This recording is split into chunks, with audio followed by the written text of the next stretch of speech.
Hello, everyone, and welcome to Season 3 of the Rewatch Podcast, presented by the Terrible Video Gamers Club. I'm your host, Tyler Schatz, traveling down the infinite runway that is life. Joining me for this fine recording podcast session is one Stephen Howard. Thinks this movie could have been much shorter if Dom just headbutt the tank. Amanda Howard. Who may also be referring to The Rock as Samoan Thor from now on. One Nick Castillo. Trust me, the last place I want to be right now is on your front porch selling Girl Scout cookies. Returning to our podcast after being out a couple episodes, one Josh Cox. Yes, unfortunately, my absence has not resulted in superpowers like the Fast and Furious cast. At last, but certainly never ever least, one Gary Delaney. Furious 6 is a paint-by-nummies Fast and Furious movie with fast cars, fast women, pointless drag races, NOS, harpoons, and EMPs that shut down cars. And family. So instantly Gary's point was nullified because it said paint by nummies.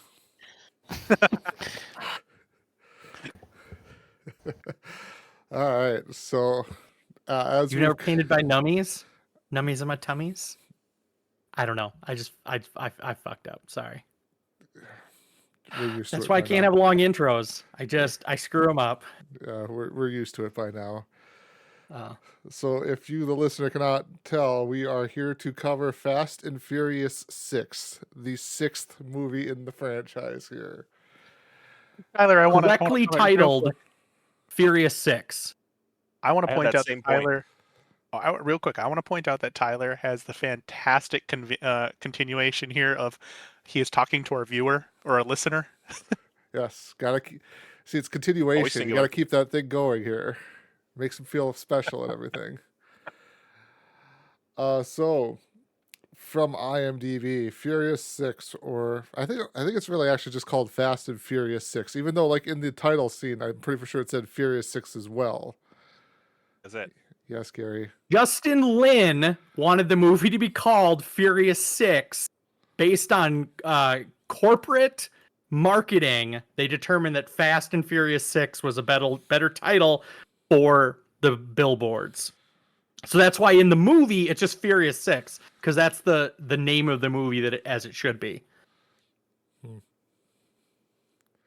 I had the same kind of thought, yeah. Like the title comes up in that montage and says Furious 6, and I even paused it so that it would come up with like the little screen card on the thing that says Fast and Furious 6. Interesting. It's part of the second trilogy. It's the end of the second trilogy. I think it would have made more sense if we had, if it was 6 people, then it could be Furious 6. That would be cool. But there's more than 6 people. Well, there's 6 people in this podcast. We're the Furious 6 crew. We're the Furious 6. That is conspiracy theory number 1. They made this movie specifically so we could have this podcast. Yes. This movie was made in, 2011 or something? 2013. So, yes. 12 years later, they're like, there'll be a podcast about this. And we've got everything set up for them at that time. Yeah, Gary has Justin Lin on freaking speed dial. He knew this was going to happen. It was foretold. So, off of IMDb, Hobbs and Dominic and Brian reassemble the crew to take down a team of mercenaries, but Dominic unexpectedly gets sidetracked with facing his presumed dead girlfriend, Letty. And what do we got here? We start off with a incredibly dangerous race along the coast of the ocean. Yes, but before that, though, we got to cover this. Budget for the movie was $160 million. Opening weekend in the U.S. and Canada was about $97 million. Total gross in the U.S. and Canada was $238 million, and gross worldwide was $788 million. So I think they definitely made their money back with this one here. They're on an upward trajectory with the films. What does the budget compare to for the previous ones? Bigger. I guess I should have looked that up, but is it just bigger? Okay. Yeah. As long as they're growing up. So you got to... Nick, I task you with making a spreadsheet of this. 9. I decline. Compared to the spreadsheet simulator, master. But I did have this quote from later, but in the whole theme of breaking a few eggs to make a good omelet, Brian does comment later to Stasiak in the movie, just remember, if you want the big fish, you need to put on your big girl panties and sail out in the deep water. Yes. Thought that one was pretty gold. But actually, too, before we get started covering the actual movie itself, I wanted to throw it over to JC just real quickly, since you were out for the last 2 episodes there. Anything from 4 and 5 that you wanted to talk about? Just as I alluded to, the idea that these folks are now just hypercharged versions of action characteristics is definitely the turning point in the series, really, from the first 3 movies, I'd say.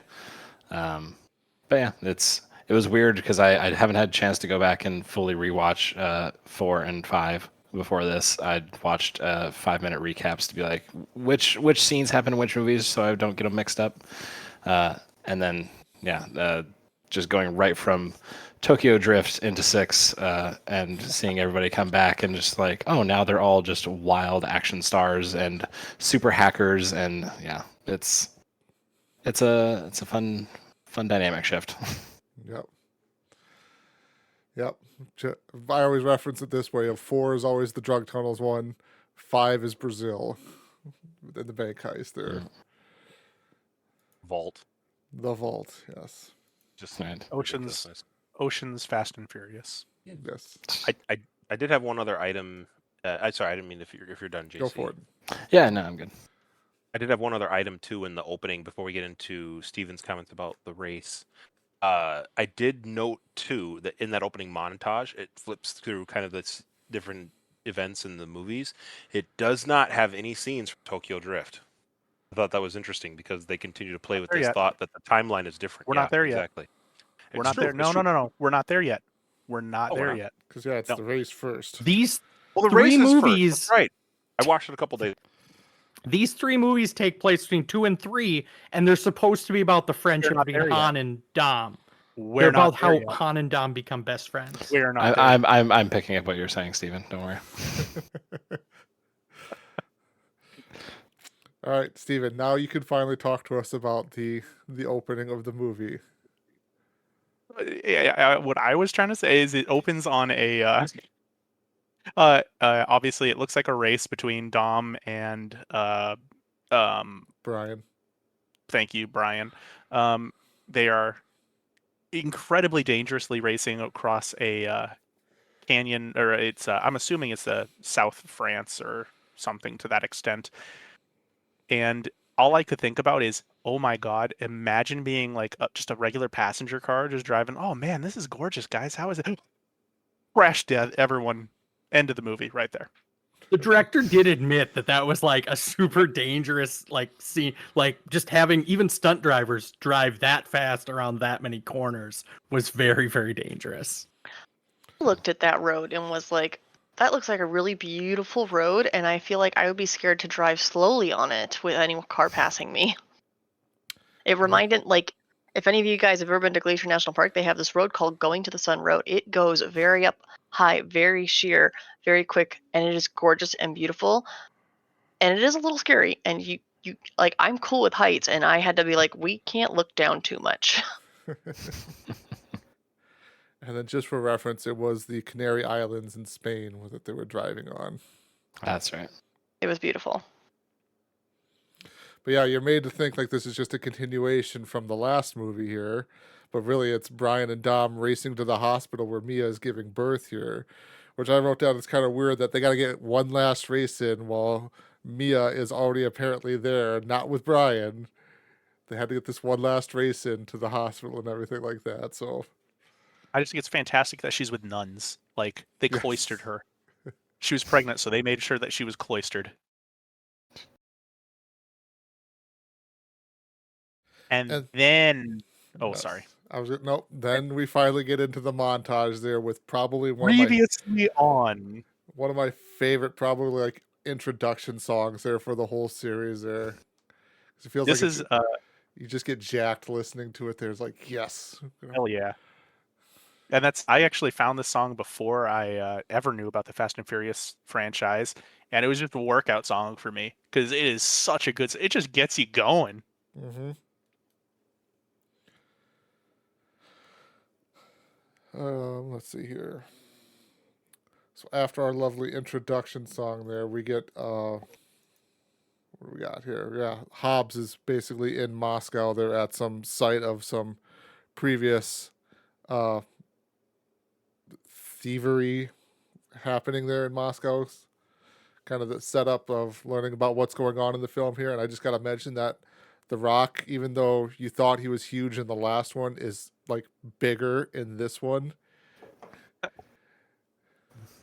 Go ahead, Nick. He lost the fight to Dom and decided that he was going to jack himself up. Even more. Exactly. Yes. Well, better hide your baby oil. Yeah, it's a smaller shirt and a bigger rock, and as he walks in, he meets Riley Hicks. I wrote down Gina Carano. I totally forgot what's in this movie and exists in the Fast and Furious world. I did not know that was her character's name, so thank you. Riley Hicks. Well, he goes through like a really quick like back spiel about where she is and who she's from, and she was in Afghanistan and a whole bunch of other stuff. And I was just like, where do I know that face from? Gina Carano. Yep. Don't say it. MMA fighter. I googled it. I had to figure it out. She looks so familiar. And she's also in The Mandalorian. Correct. That was what I had recognized. I don't know what I'm not supposed to say per Gary, but yes. So I just forgot she was in this movie. Not giving away if she's in other movies or not. I'm just saying in this movie, I forgot she came up. But I'd be surprised if she makes it back in another movie from her demise here. Yeah, that would be. I didn't want to give it away. I mean, sorry. I mean, Sorry if you're watching along to the podcast, I guess. true to form in this movie, characters can come back from the dead. That's perfectly plausible. I mean, sure. The director admitted that she didn't actually die in the last movie. That was Dom's like superpower, was recollecting a car crash, and so that was how Dom imagined her dying. I do have something about the car crash too, and the recollection of the superpowerness, but we'll get there when we get to that scene later. So I did want to point out that did they actually say what they were stealing in Moscow ever? Because I was a little confused. First of all, I was confused how U.S. agents in the year of our Lord 2013 were invited to fucking Moscow to investigate a military attack. Like, maybe read the room slightly. You could have done this in. Hey, you had the setup. You had to set up Berlin. Do it in Berlin or something like that. But no, we gotta. Makes no sense there. But then, yeah, I don't know if they actually ever say what they stole. All they really say is that they're stealing stuff and they need to catch the guys. Maybe I missed it. They mention later on. I'm not jumping ahead too far here, but yeah, I totally agree with the Moscow thought. I had that too. They have like the red square, like pointy top buildings behind it. They're like in the capital. You just chill. That's perfectly fine. No big deal. Whatever. Bring over your DSS agents.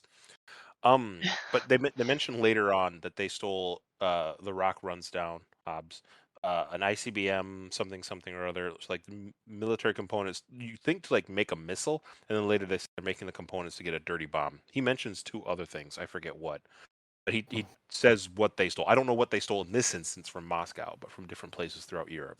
Okay, I missed that. But then, I mean, roll right into apparently they capture a guy randomly and Dom beats the living crap out of him in The Hague, and Hobbs. everyone's like, "Oh, Hobbs. whatever." He's supposed to look Hobbs. like Dom. You're supposed to think it could Right. possibly Dom because it's like an expert racing crew or whatever. Yeah. He's got this setup where he's bald from the back as he comes around the side of his face. I'm blown away that these cops just sit back and go, "Are you gonna go in there and stop him?" Yeah, I'm a cop. It's my job. I should probably do that. No, I See, let dirty cops I beat the mean- piss out of regular people who haven't been guilty yet. You're thinking with realism again, Steven. This is the Fast and the Right. Furious. Realism Yeah, is my note on I the- am going to point out there's going to be many cases I will point out here. My note on it was, man, I remember when police brutality in movies was fun. So, 2013, different time. Yep. Oof. And then I'm just confused exactly why the U.S. agents, apparently the diplomatic security service, is working not on the same side as Interpol, and also, how in the world does Interpol have an army? That's what I also want to know.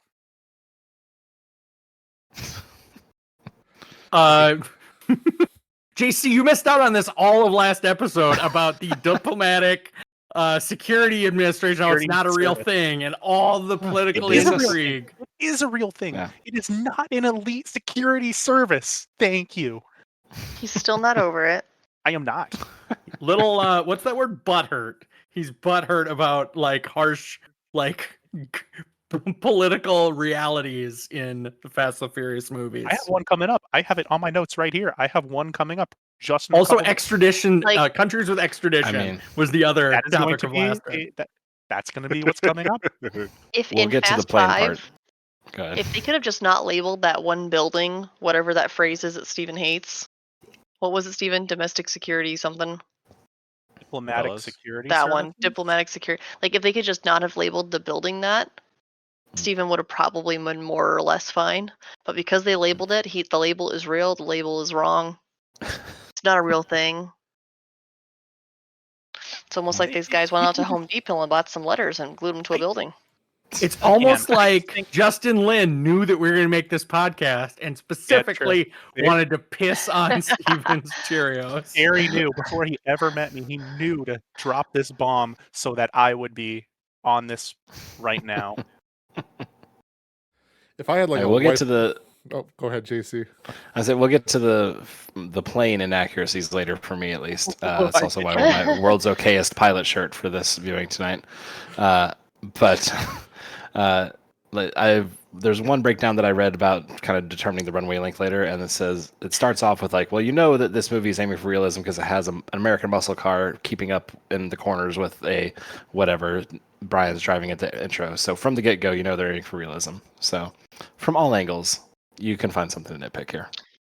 Numerous So times I turn was your- wondering about that runway, but I will hold on to it till later. Yeah. I was going to say, if I had like a whiteboard behind me, I'd just point to realism question mark there, and what are you doing? We need to modify the boo history to just boo realism. That's the new thing for For fast this movies. one. Yeah. Gary's poor writing sign. Yeah, there you go. Poor writing. I've actually Question mark. like all of my boo history signs have fallen on the floor. They're just they aren't even used anymore. They're just They're in a state of disrepair.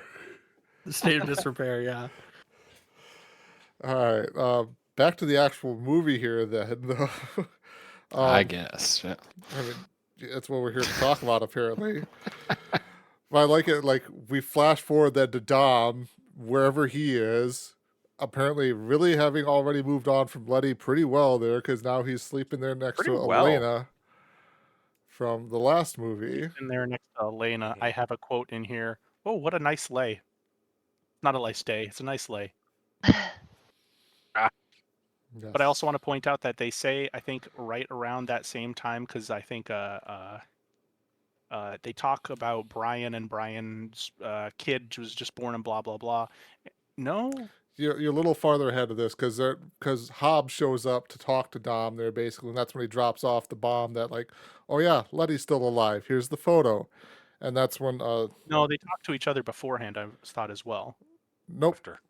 Dom and Hobbs are They- talking to each other here first, and then it's eventually like the montage of everybody else kind of as Dom's recruiting the crew back together, and then it So the goes to only Dom reason- talking to Brian there at the house. The only reason I have that note on there is because I did have a note that someone said, thank God we're in Spain where we don't have extradition. And I wanted to note for the world, Spain does have extradition to the United States. Not if you're Dominic Toretto. I think Gets that's both. immunity. I think that's both Dom and Elena will say it to Hobbs right whenever Hobbs shows up too.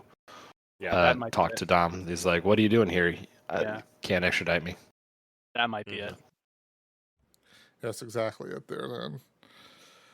I also had a note on that too, that Elena has pretty much not only like cozied up to Dom, but pretty much flipped on Hobbs too, because she was originally going to be a cop, and she walks out with a gun, like she's going to shoot him.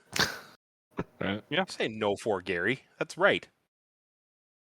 He was not loyal to Hobbs. She just became police because the police in her country fucking murdered her husband. So she wanted to dispense justice on her own. And then in the process of dispensing justice, she realized that, maybe family's more important. Your definition of dispensing justice, I think, is incorrect there. You're making it sound like she's going to go rogue and vigilante style. But no, she wanted to she be didn't. part of upholding justice in the system there. Yeah. Yes. To be a good Potato. I just thought it was odd that her knowing Hobbs is definitely a cop, and clearly a cop with some pull, that her response was not to walk up and be like, Hobbs, what are you doing here? But she walks up with a gun. It's just that She'd interesting. known him for like a week in that whole last movie. Like, it takes place in a calendar week. Like, they're not BFFs. They're not lifelong friends. They're probably not even text message friends. They're just two people who work together for a week, Nick. Anywho, that was my only comment there. Yes, I'm still agreeing with Nick on that one and disagreeing with Gary. Just because. I understand. Mainly just because, yes, but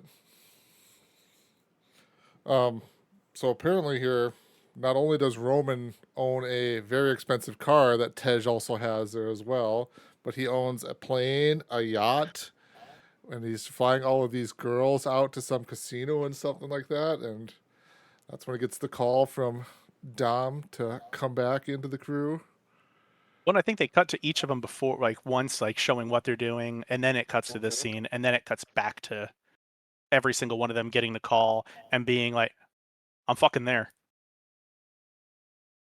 I had the same comment on the money situation.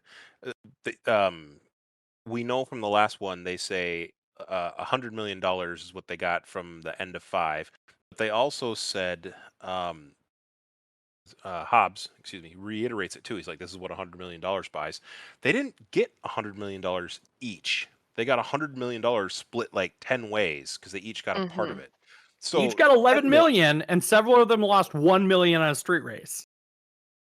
Well, some did, yeah. So again, $11 million, even in 2013, that wouldn't go that far. Yeah, I wrote down too.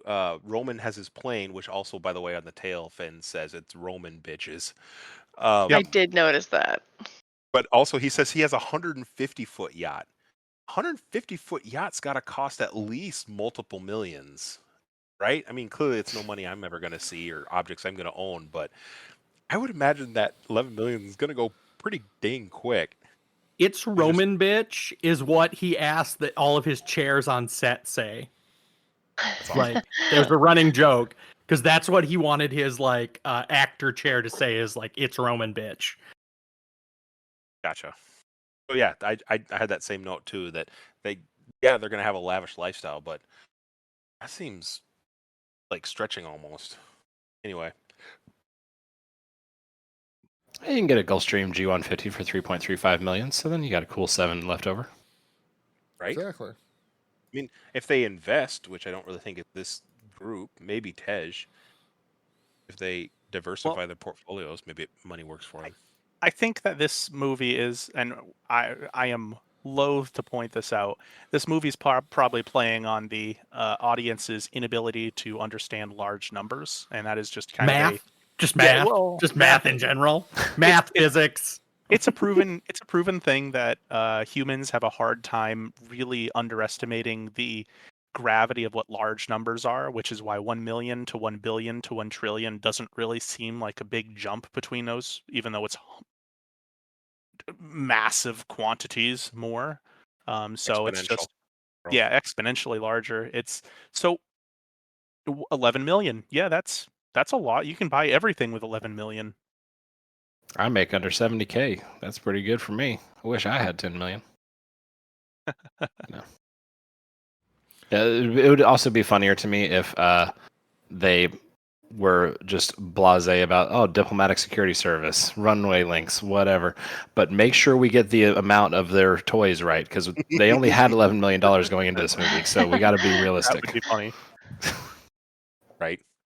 I did want to point out in one of these scenes they show it's Han and Gal Gadot, and they are I thought they were in Tokyo at first. Apparently, they're obviously not.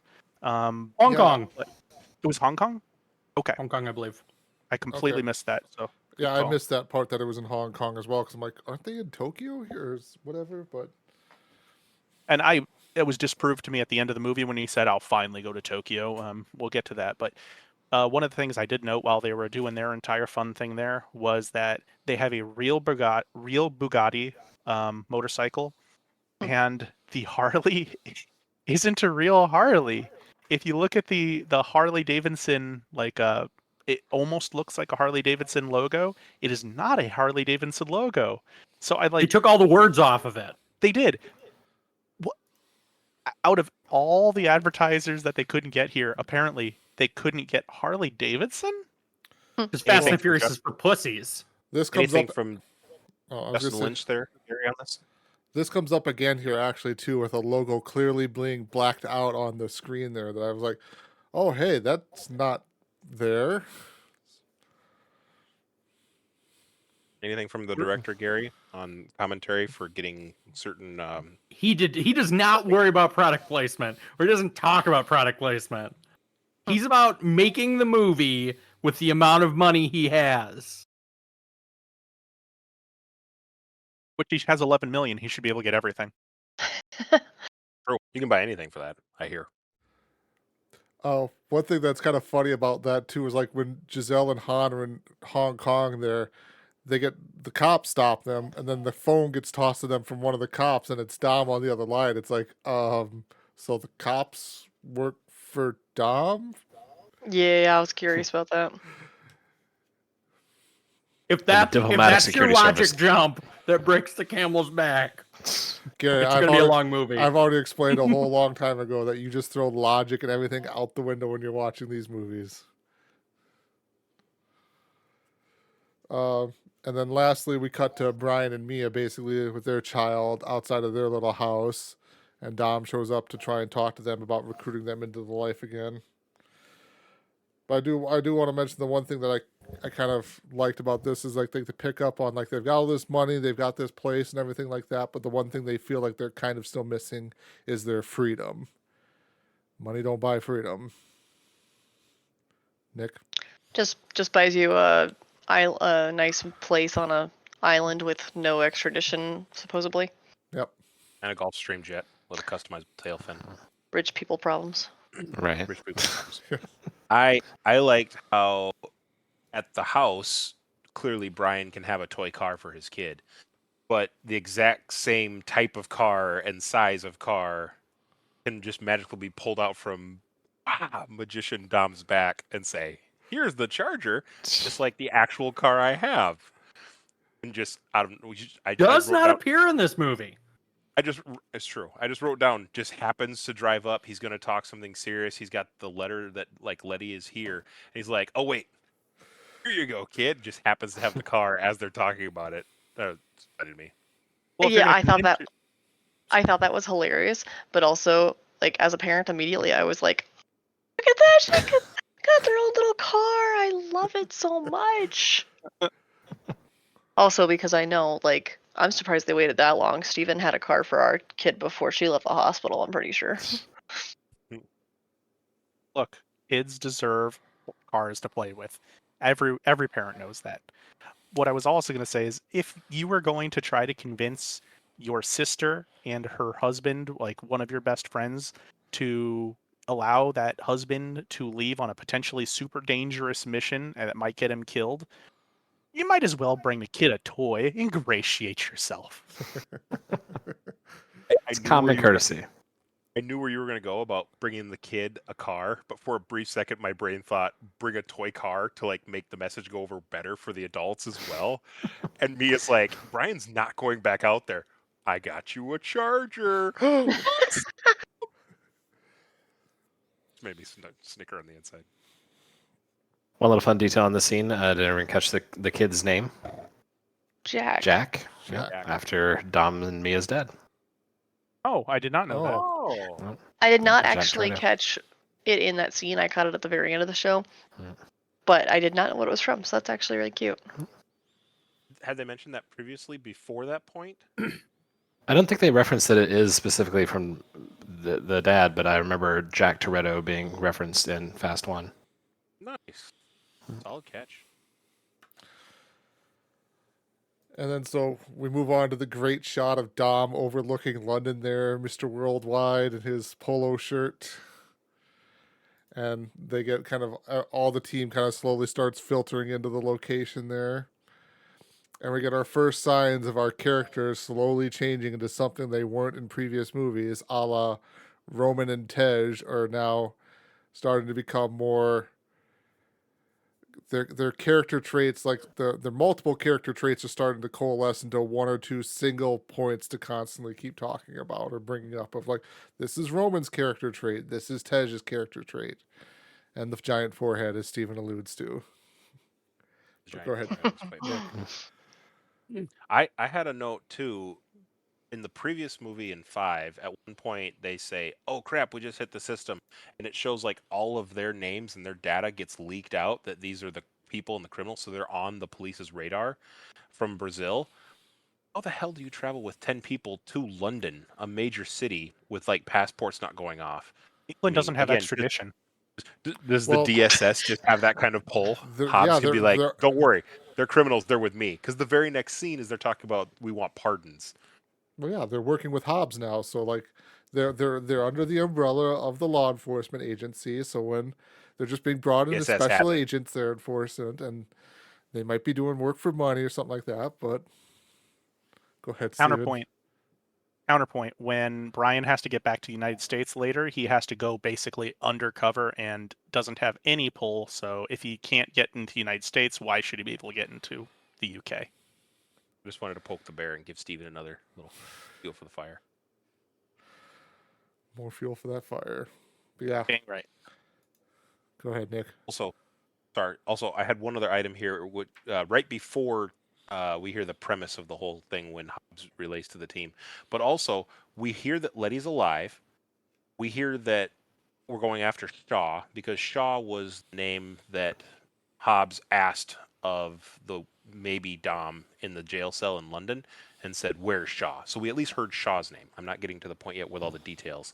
So we know Letty's out there somewhere, and they're going to go try and get Letty and bring her back. We know that Shaw is this baddie too, that we're trying to find this team that's taking the random stuff from, the military transports. We never actually hear if there's a connection between those two. I was kind of waiting for it. Like, we see later on that the connection is there, but they never mention that Letty is working with Shaw.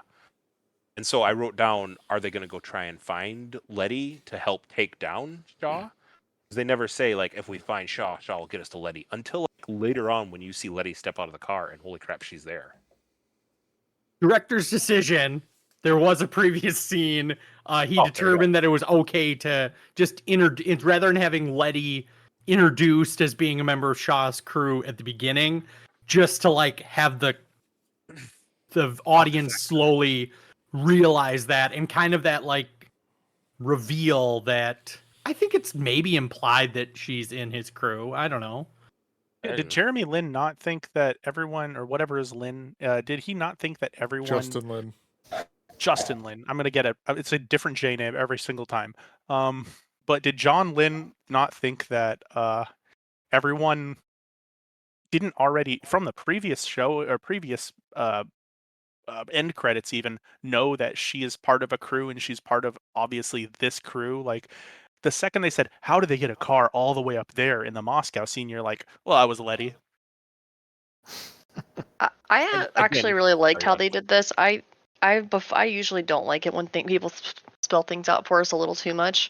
And yeah, like you said, we knew something was up. We knew she was likely running with somebody else. We didn't know the hows or whys or if she was dying and coming back to life. Now we have the explanation for that. But I like how they didn't quite spell it out for us. I thought they did an okay job on that.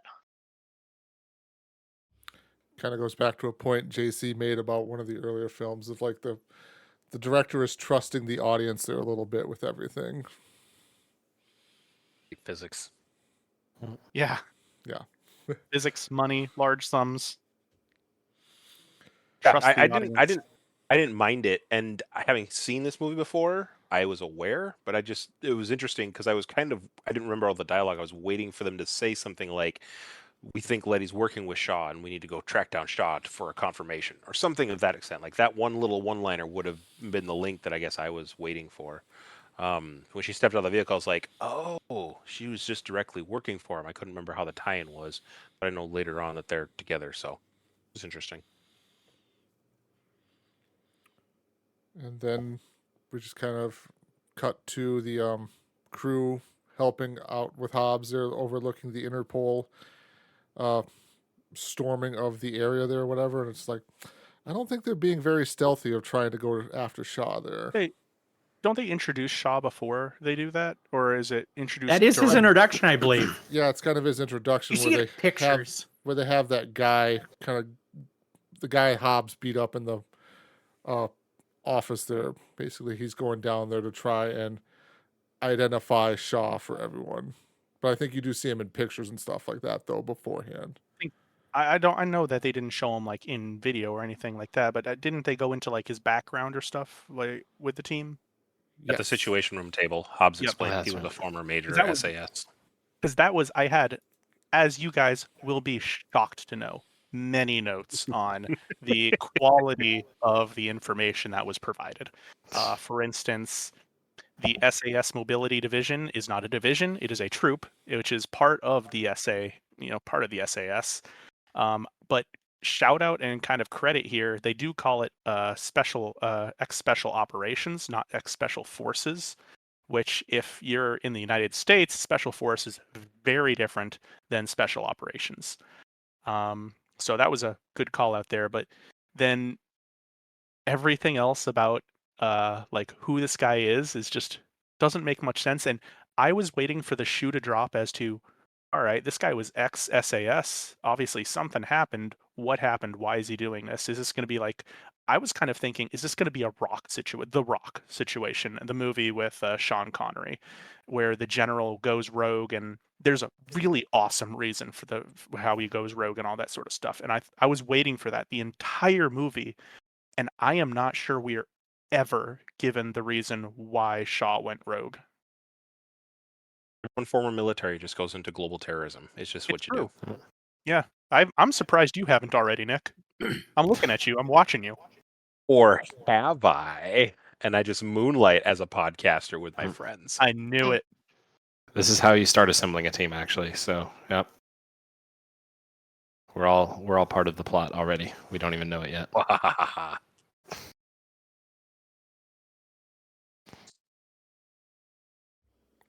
Yeah, then like I said, Interpol is being very, very stealthy there with all of their flashing blue lights outside of this place and everything like that. It's just like, okay, guys, yep, really gonna get him stealthily there. They did have the traditional black and white checkered vehicles that are the emergency services and police for London. So maybe some of them were just police officers, but it's presumed that it's supposed to be Interpol police, yeah. Which I imagine, and I'll defer to Stephen's knowledge here, but I would imagine that there is an Interpol office in London, but it's probably not nearly stocked with that many officers or the like the I can't think of the word I'm thinking, but like the cachet of firearms to stock and think- supply that many people too. I think you could pull every single Interpol officer from the entire world and still not get the force that was there. Interpol is a lot of lawyers. They're not a lot of police officers. I did have one other question on that engagement too. When I think in the credit it said his name was Oakes, but the guy who was the informant guy for Shaw, when he comes downstairs, and clearly he looks like he's rattled, and you can tell he's wearing a wire.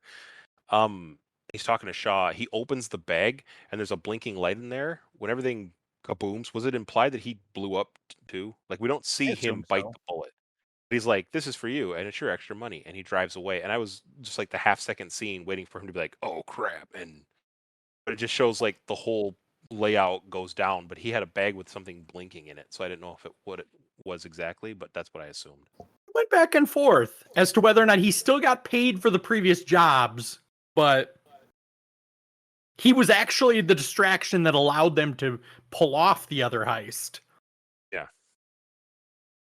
From the And Justin gigantic Lin hero. talks about how the introduction is not only introducing him as the big crime boss, but like immediately jumping into another heist, like kind of out of nowhere. Like that's the introduction. He's like, "Oh, I'm caught. I'm not. This is totally part of the plan. I've got my crazy flip car here and ready to go. And I also put a epic F-load of C4 around my base just in case." Steven? Did that scene strike anyone else as like the Dark Knight? Like I'm watching that, I'm going dun, Yeah. dun, dun, dun. I'm bad at singing, but it was the Dark Knight scene. But like Don't they it have straight drug up seemed sniffing like. dogs? Sorry, what? I said, wouldn't they have like drug sniffing not drug, but bomb sniffing dogs or something of that nature? Or some sort At of Interpol? detector? Interpol. Not It's at like if we're Interpol. going to go to this sort of out of the way gigantic car parking lot and put all of our forces in one area, it seems kind of odd that there's like nobody else here who would be collateral damage. Spent all their Wouldn't you money like on guns. They have no money for dogs. no money for dogs or crime explosive detective ordnance No. folks, or anything with machinery to detect that, especially in that large amount that you would have enough to take out an entire parking garage structure. Also, I got to imagine that if you put C4 into a pillar, there's probably a drill hole. Like, nobody noticed that there's all these drill holes in the piers and there's all this concrete dust on the ground. Like, that's weird. I'd imagine buying that much C4 probably costs a good portion of an $11 million settlement, so you'd still probably have a good amount of money left over. Mhm. Shaw doesn't live on the $11 million payrolls, Nick. You're in the wrong team. There's no amount of money that exists beyond $11 million. What are you talking about? True. That's all I had there. I do want to call out there, like that ramp car is very cool looking and everything like that, but it's like it's being shot at. Why don't you shoot the tires? These giant tires are outside of the car, exposed. Shoot the tires. Go ahead, Steven. I entirely agree that it was actually a really cool car. This was one of the first like bad guy car, like supercar things, and I was like, "Oh, this is awesome! I am enjoying the crap out of this," because it seemed sort of plausible. And I mean, I don't know, who knows? Maybe the tires are pure rubber, or whatever. But it was actually super fun to watch this car just start flipping cars coming at it, and apparently And it no can one crab walk. and it can crab walk. Mm. Yeah. Yeah. Did we get an explanation on that? I was very confused. Magnetic something or another's. It is. They actually said the stunt cars could do it. It's literally like a second handle that allows them to like engage the rear tires and steer the rear tires separately. That's cool. I'm sure it's kind of Interesting. similar to like how monster trucks are able to steer from both sets of tires. Yeah, I guess I've never watched them. That's okay. Blowing Amanda's mind. You've never there. seen monster trucks? Oh my god! I've never seen monster never. trucks either. No. Okay, see, I'm not alone. They're like Yes. actual monsters, but they look like trucks. Oh, that's different from the ads I've seen for Yeah. things. Yeah, that's my limit of monster trucks, is ads. Well, now you guys have me curious. There is isn't there a newer truck that came out a couple years ago that had like an advertisement of trucks driving in the snow that could also do that? Yeah, I remember seeing that The now. Hummer. Which was- GMC or Is the GMC Hummer. Yep. Yep. Because I So, was yeah. shortly after we were playing Warzone there, and I would always call out the 2023 Right. GMC Hummer EV every time we got that thing. Remember that? There you go. Yes. Video games. Technology exists. Video games. Video games. Life imitating art, folks. Steven, did you These- have an issue with the EMP pucks in this movie? No, not entirely. They're not as We're cool as talking our about ones.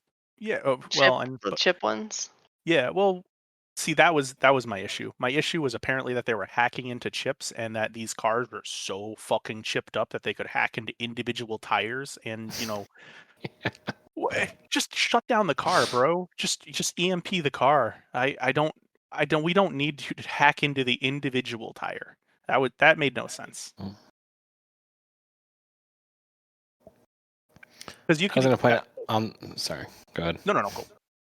I was going to point out on the ramp car too that just flipping through some screenshots here of it, I had not noticed that each of the ramp cars has 3 seats. Do we actually see the other seats utilized? Yeah, really I saw that too. Like it has multiple I didn't know seats. that. They're all Right. individually driven. Yeah. I'll Oh, drop a link here. Yeah. It's yep, they just have little side seats there that just have little lights up over them and everything, but nobody I'm ever gonna take sits a in them. ride in these cars now. Yeah, Someone drive Justin me Lin around. said he was sad that he doesn't have access to these cars anymore. He's like, yeah, they made these and now I don't have them anymore. I was like, I'm sad. Also in that heist scene, there's people on the ground with pistols fighting a guy on a roof with a 50 cal. And I'm just like, oh, that is totally a legitimate strategy. Like pistols and a 50 cal. Like one of those is gonna do a little more damage. Okay, Steven? so that wasn't even the worst thing about the 50 cal scene. The worst thing, like Okay. that was the second worst thing. The third worst thing about the 50 cal scene was the fact that apparently I'm assuming this guy's SAS. I'm assuming every single one of his members is some sort of elite something or another, blah, blah, blah. And they are, what, maybe 100 yards away, and this guy can't take out the driver of a car coming at him with a fucking 50 cal Barrett sniper rifle? Yeah, he's elite. And Can't those things like shoot through engine blocks? yes, they can. And did you see the metal on the car, the aluminum on the car stopped every single round. So my first thought when I was watching this was, oh, he's trying to make these guys survive. Like there's like a second thing playing here. He's trying to just stop them. So, and then they're going to use them later or something like that. No, he's just apparently a bad shot. My biggest issue with this 50 cal thing is he's going pop, with a 50 cal Barrett sniper rifle. As Nick alludes to, first of all, a lot of those rifles are manual eject, but Bolt action? Bolt action, thank you. But even if you have an automatic, like a semi-auto Barrett rifle, if you're popping that, your shoulder's gonna break off your body.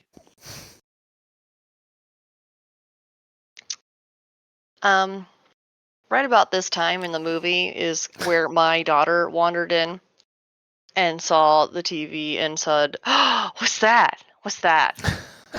And I deemed for the moment it was okay, and let's just see what happens kind of a thing.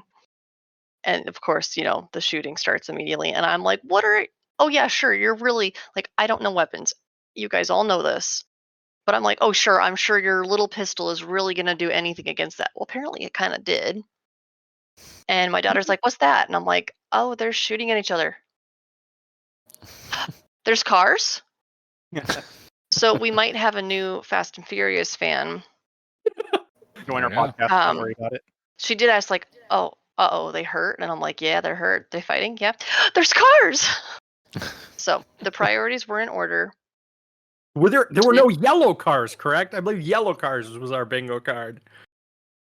There were no yellow cards. I didn't see a single one. Yeah. We were psyched about the cars. And so, Steven, she watched a decent amount of the movie with me.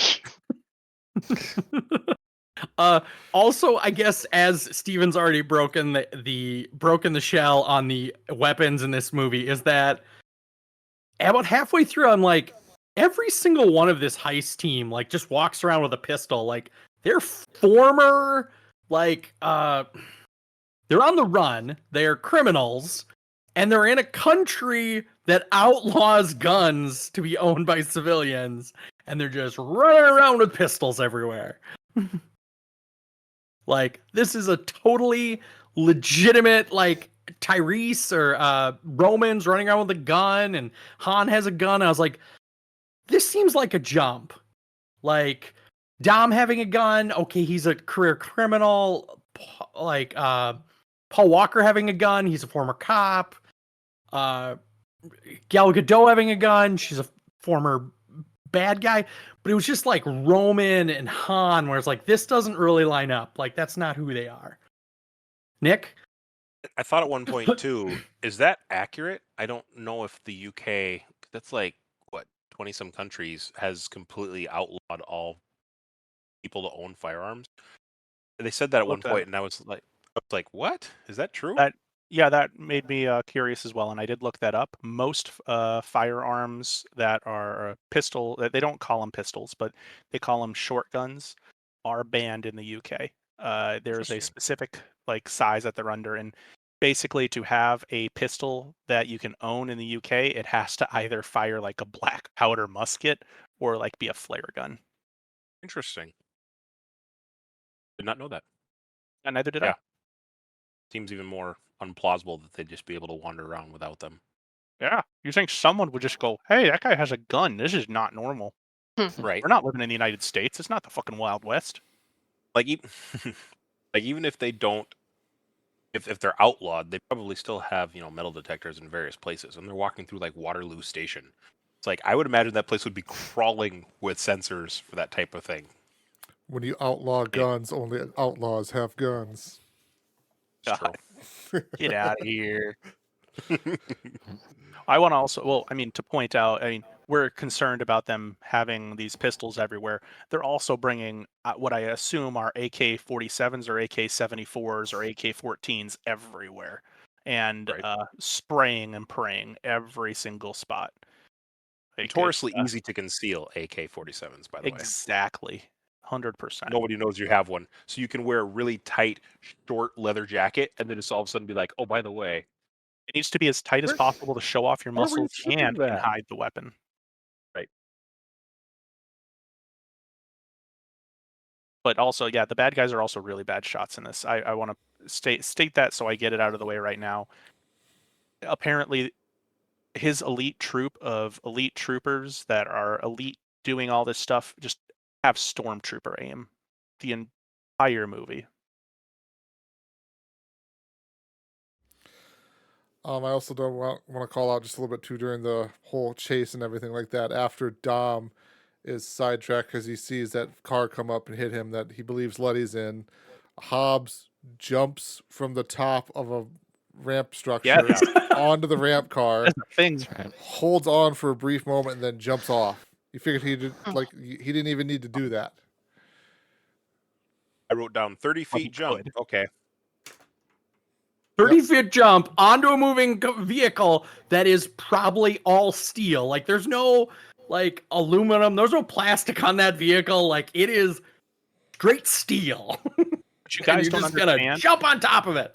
What you guys don't understand is that he can actually jump across a building from a skyscraper to a different skyscraper. So this is just easy peasy for him. see, The Rock is notoriously thin and lean, so the air doesn't hit him very much. So when he falls, he doesn't take up much body mass and just whoosh, goes right down to the other vehicle. He had Thank a goodness car he to was wearing shoot that him. vest. He'd still be flying otherwise. Yeah. As part of Dom kind of finally stopping Letty's car, she gets out, obviously doesn't recognize him, and shoots him, missing all vital organs and stuff like that, and hits him in the shoulder. Mm. I want to slightly disagree with you on that. I feel like she does sort of recognize him. Like, she takes a look at him and she's I think she's very confused. Like, there's different memories or non-memories playing out in her head, and that's why Dom doesn't take a bullet to the head. He takes a bullet to the shoulder. I just want to point out, Steven just defended crummy Fast and the Furious logic, and I'm excited. Like, Steven just defended that it was an intentional act, and I was like, that's kind of weird. Like, it was... I can understand it. So defended something kind of odd, even though it might have been an intentional act. Sounds like a conspiracy theory to me. No, I mean, no, there's- Nick, you can say it. You can't imply it. You cannot prompt it. Fine. Apparently, we've been very low on conspiracy theories with these movies. They don't lend themselves to that as much as some of our other shows have done. Maybe feel that somebody's reality thing. Somebody's not pulling their weight when it comes to prompting conspiracy theories. I think I'll survive. We're at 1. We've already broken last episode's record.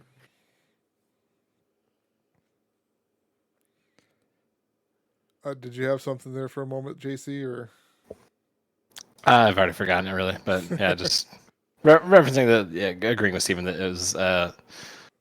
I don't know if you can call it a conspiracy theory. If there's a very blatant camera cut of her just having like a weird eye moment of like, the heck is going on? Why am I?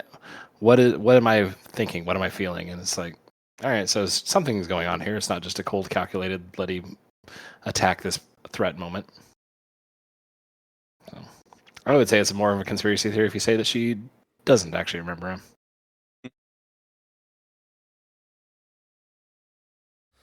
then we're gonna cut back to basically everybody regrouping at the base there. Roman complaining about everything. Like I said, Gary, just for reference here, this is what JC and I were talking about a while ago. These characters from 2 are not the same characters you see in the rest of the series here. Their character traits have been basically filed down to a singular point of Roman is the comic relief, Tej is the tech guy. That is it. Having nothing to do with what they were in Fast and Furious 2. What about Han? Han is the cool dude. Han's the He's just same eating guy. chips in the Kinda looks- corner. He's been filed down to the cool guy. So F you, and you're like saying that just the characters from 2 get filed down. The characters from 3 got filed down. Gal Gadot got filed down. Like, everyone gets filed down. They only get so much screen time. Like, you can't even, the director admits, like, you have to give every character a beat in the movie, but you can't let everyone have their long subplot. Like, they get their beat. Like, Roman's the funny guy. Tej is just there to, like, be the tech guy. Like, you need somebody. He'll fill the role. Steven? I refuse to agree with Gary, but we also see this happen in things like Lord of the Rings, where the characters from the book get filed down for the movies, and Gimli becomes a caricature of what we would assume is a dwarf.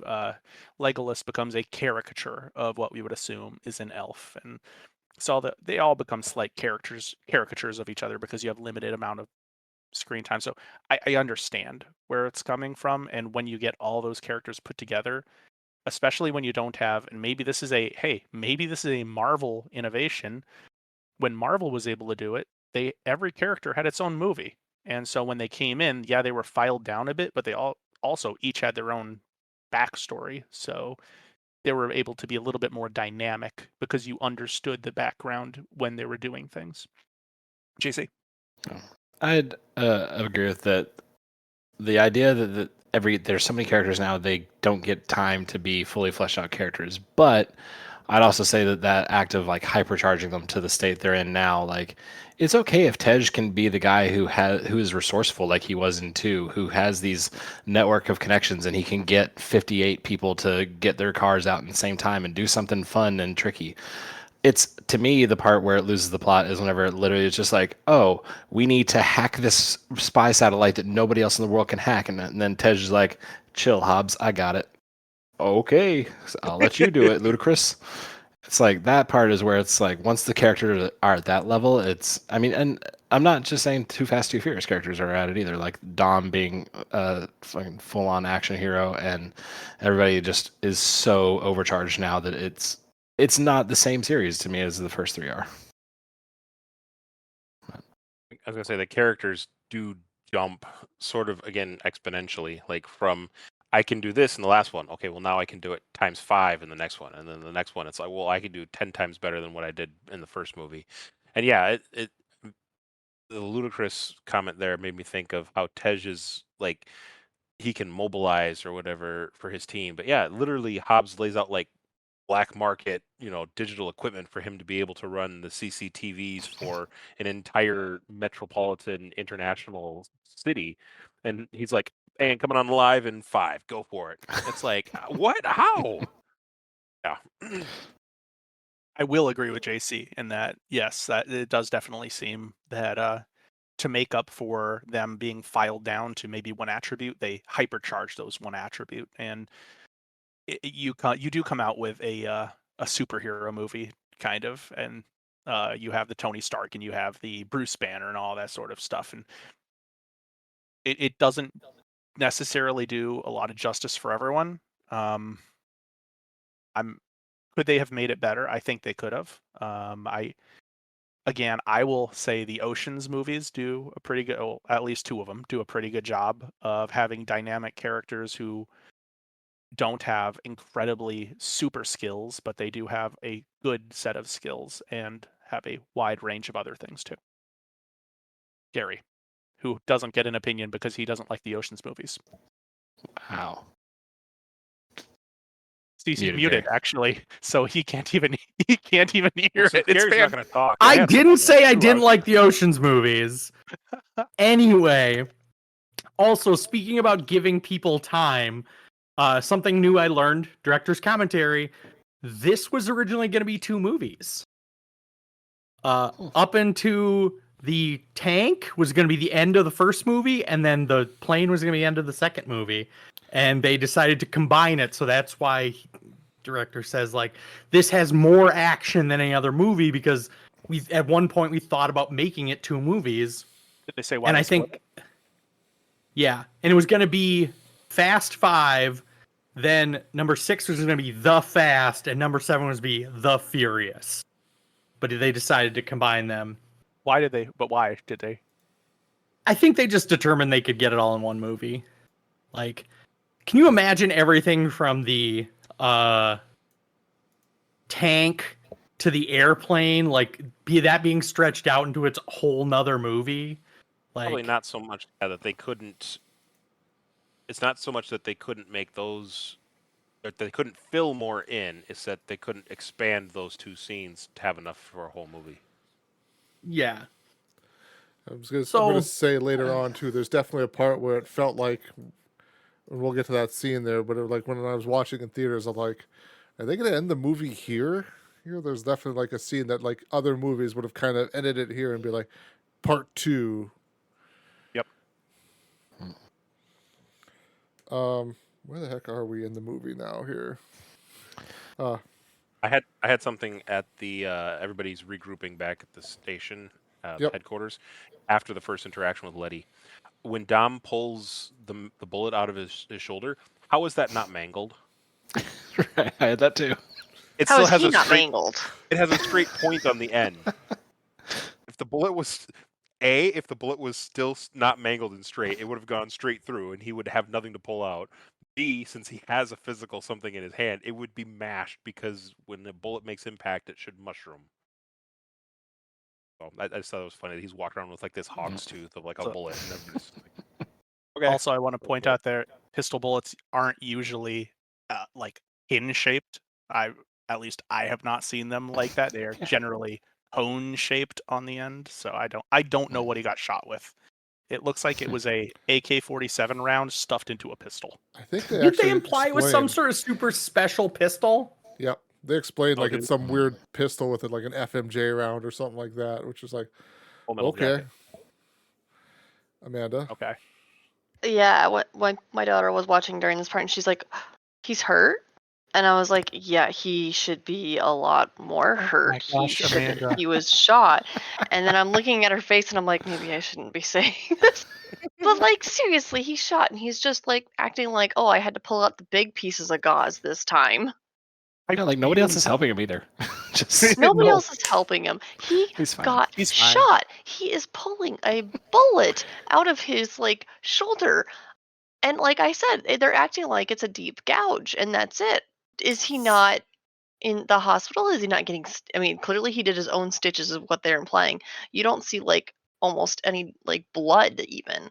So Just Didn't he pack it do that with was why gauze. I this was movie like, too? Just pack it with gauze Like and what? he's fine. Well, because I think I made the joke that he had so many muscles that it stopped the bullet, and I forget what movie it was that I made that joke. That was the last. No, that was 4 when he got shot after the drug tunnels there. Right.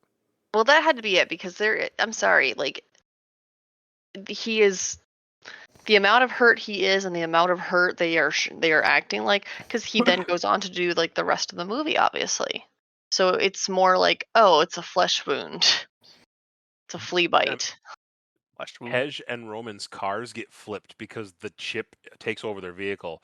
But the first aid For Dom's shoulder is one small gauze pad, Not manly. right? Edge and Conspiracy Roman- theory number 2. Dom and doesn't Roman. bleed blood. Oh, It leaves no. gauze. Therefore, he can't die. He can't die. If he doesn't bleed, he doesn't die. If it bleeds, you can kill it. Can't die. Thank you, Predator. Movie. I shouldn't just leave it off with Predator because that probably implies a whole. Nick, you're just a Call me predator. a predator. Just- Thanks, buddy. Yeah, no problem. Out me in Yeah. front of everybody, White Oak. Yeah. Why don't you have a seat? I had notes about the earlier car crashes as well. That like each of those car crashes in this opening scene that our main characters go through would have been like the finale car crash where they get out and they have only a broken arm, but they're still at least hurt. But this time it's just like, nope. They're just like, man, what a hassle that our car got crashed. It's just like, all right, well, moving on, I guess. Yeah, like they took a tumble. Oh, that kind of hurt.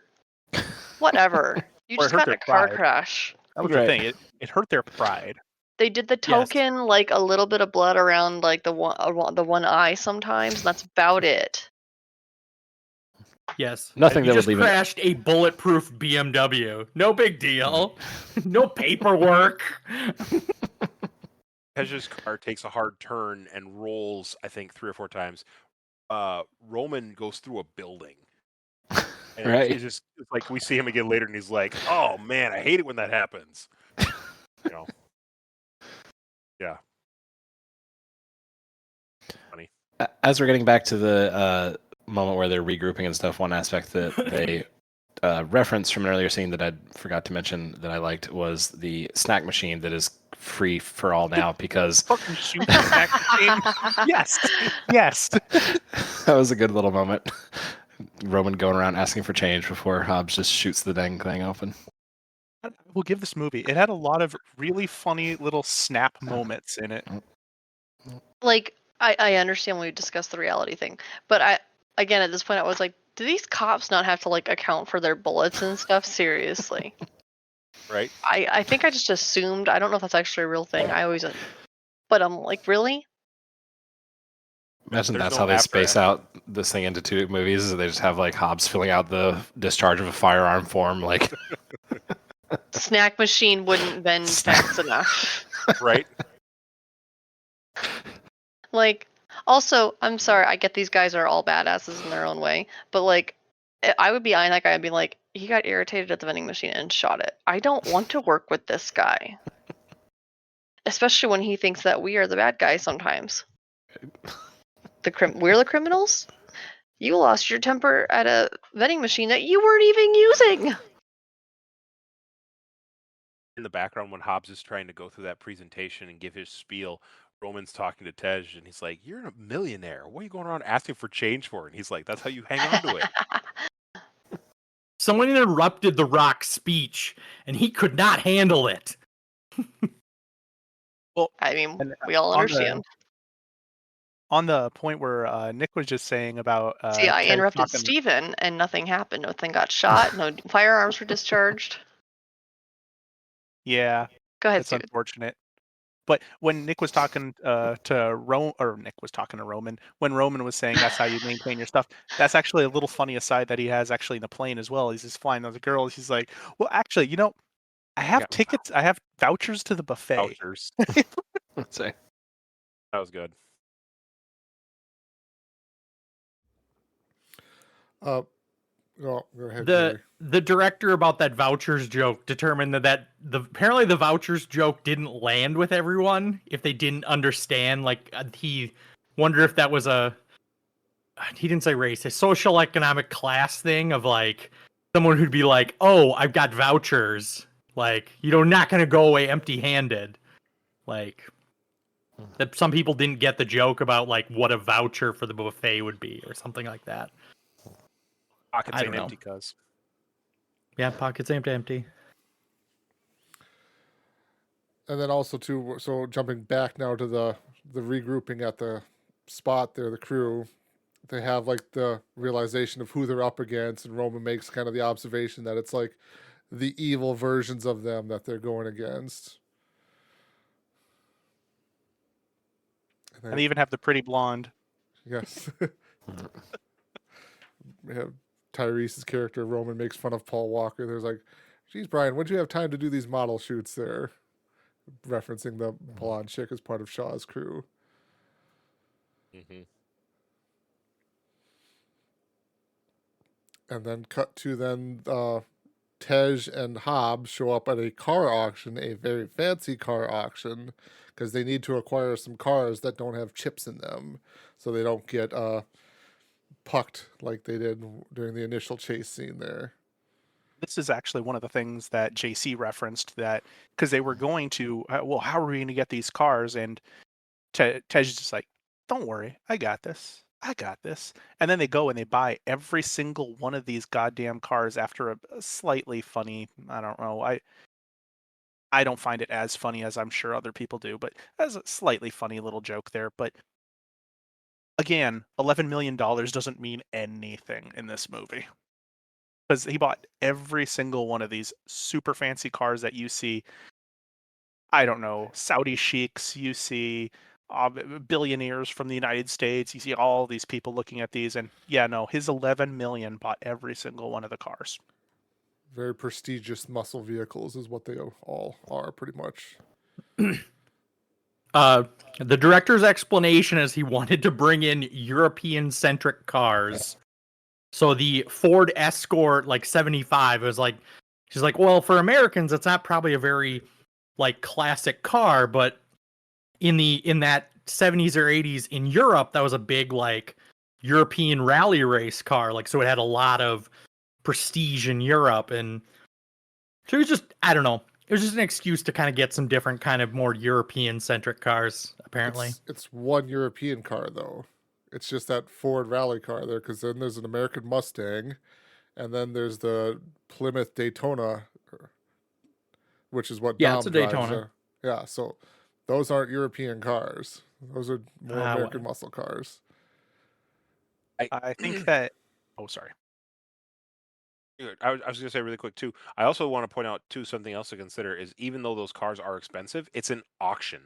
So just because somebody gets to the price of the vehicle, if somebody else has more of like a physical attraction to it, they're going to bet higher, and so you probably actually pay more trying to outbid some of those really wealthy people who could throw their money around just because they could, and then you're actually bidding millions over the actual buying point of what those cars would be worth. So yeah, that you probably spent over $11 million just buying those 6 vehicles or whatever it was.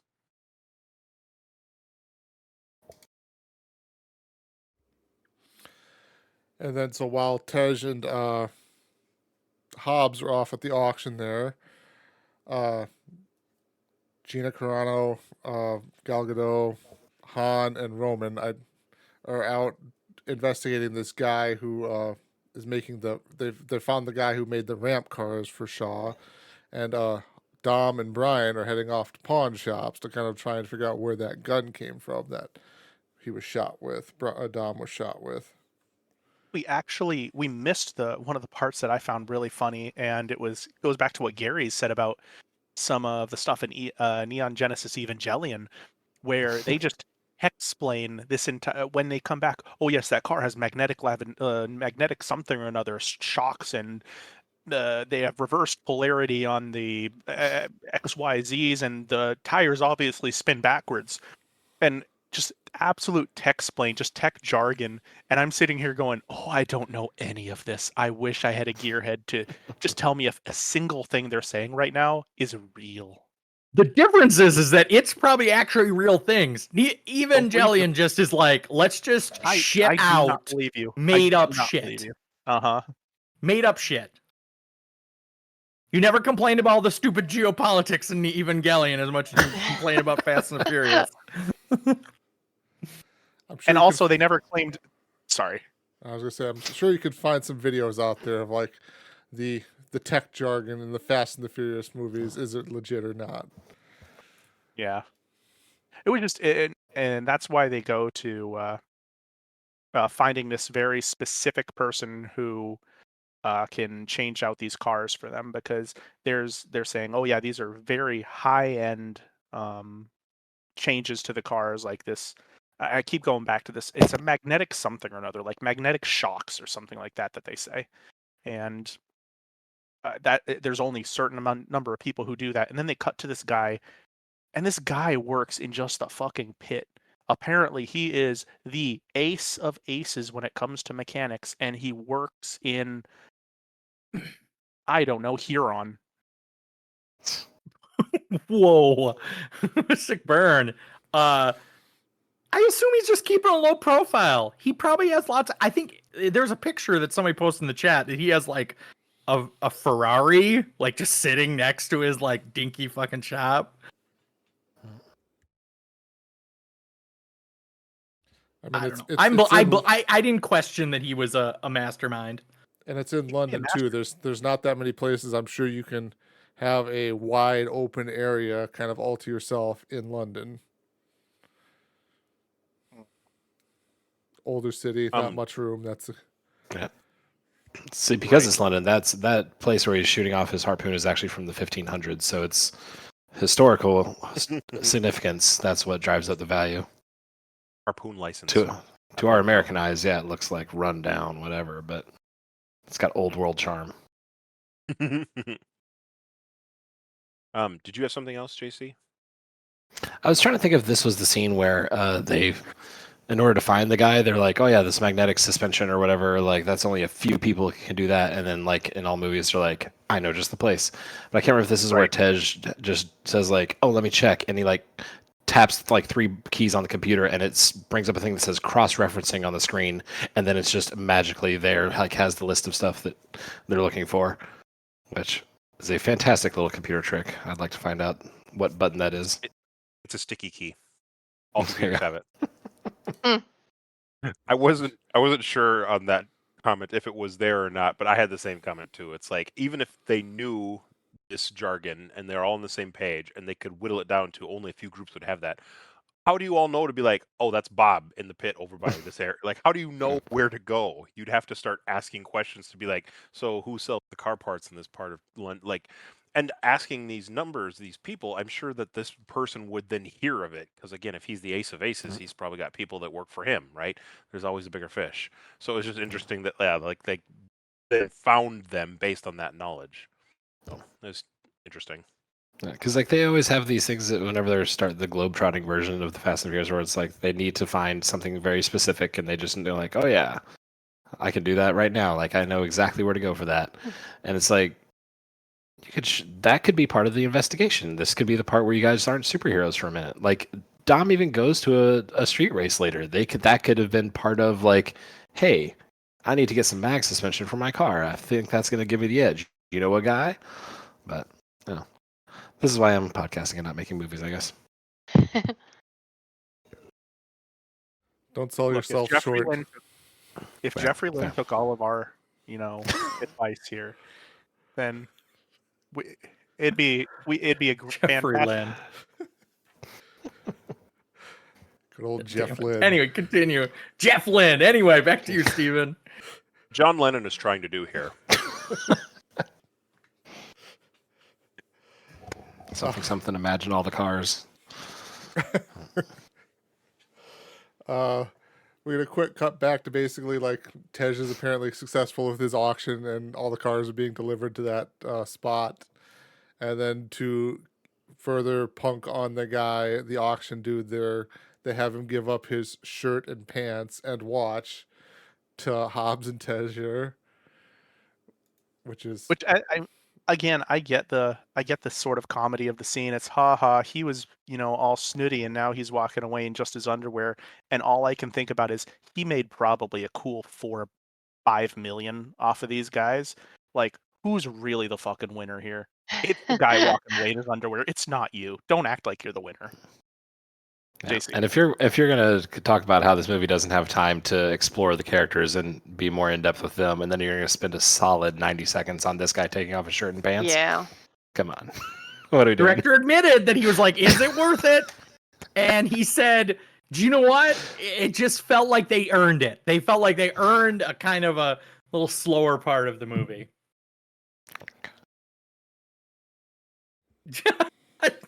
Maybe not.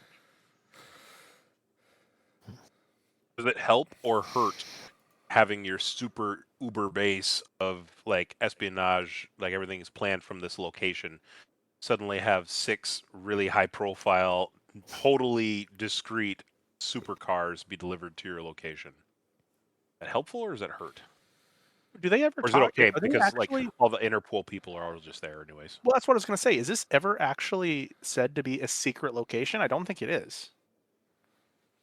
Then how do they get 10 high profile wanted criminals internationally known to just like chill there?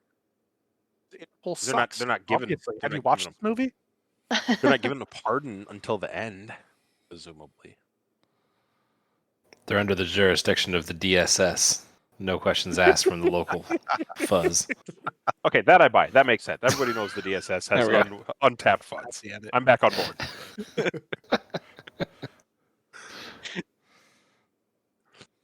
Guys, we're overthinking this. DSS. I'm with you now. Okay, I see where I went wrong. Yeah. If you've just seen that Dumb and Dumber opening, whenever Jim Carrey whips around and like, it's okay, I'm a limo driver, but it just says DSS. Yes. One of those cards made for me, a DSS ID card. I'm just going to flip it out at people. DSS!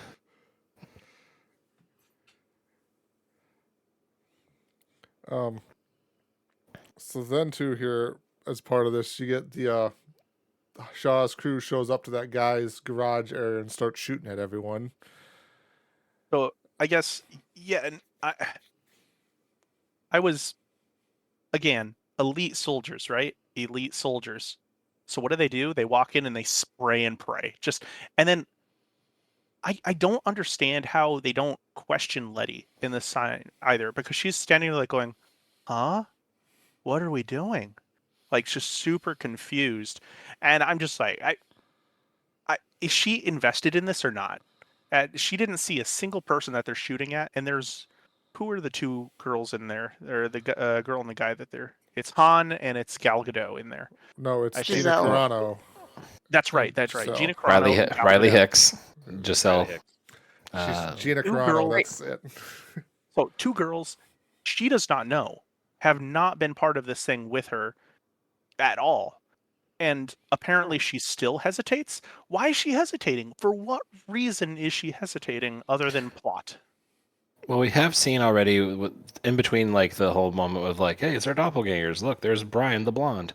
We cut to Shaw's crew seeing the intel on Hobbs's crew, and Letty has the picture of Dom and her showing affection, and then she knows like, well, this is a guy that I clearly have some history with, and then he knows now that she knows that this is his crew, so maybe there's some hesitation there still, like trying to figure out what's going on there. But yeah, she's still supposed to be having this like no hesitation, like it doesn't matter, whatever. But no. But it You does think from her- matter. You'd think from her actions at this point, Shaw would already be like, no, we're done. Exactly. Unless he planned it all. Yeah. Just to point out too, like if seeing people triggers my number 2 in command to suddenly like question their allegiance, I don't know if sending her off to go encounter the enemy is the best idea, right?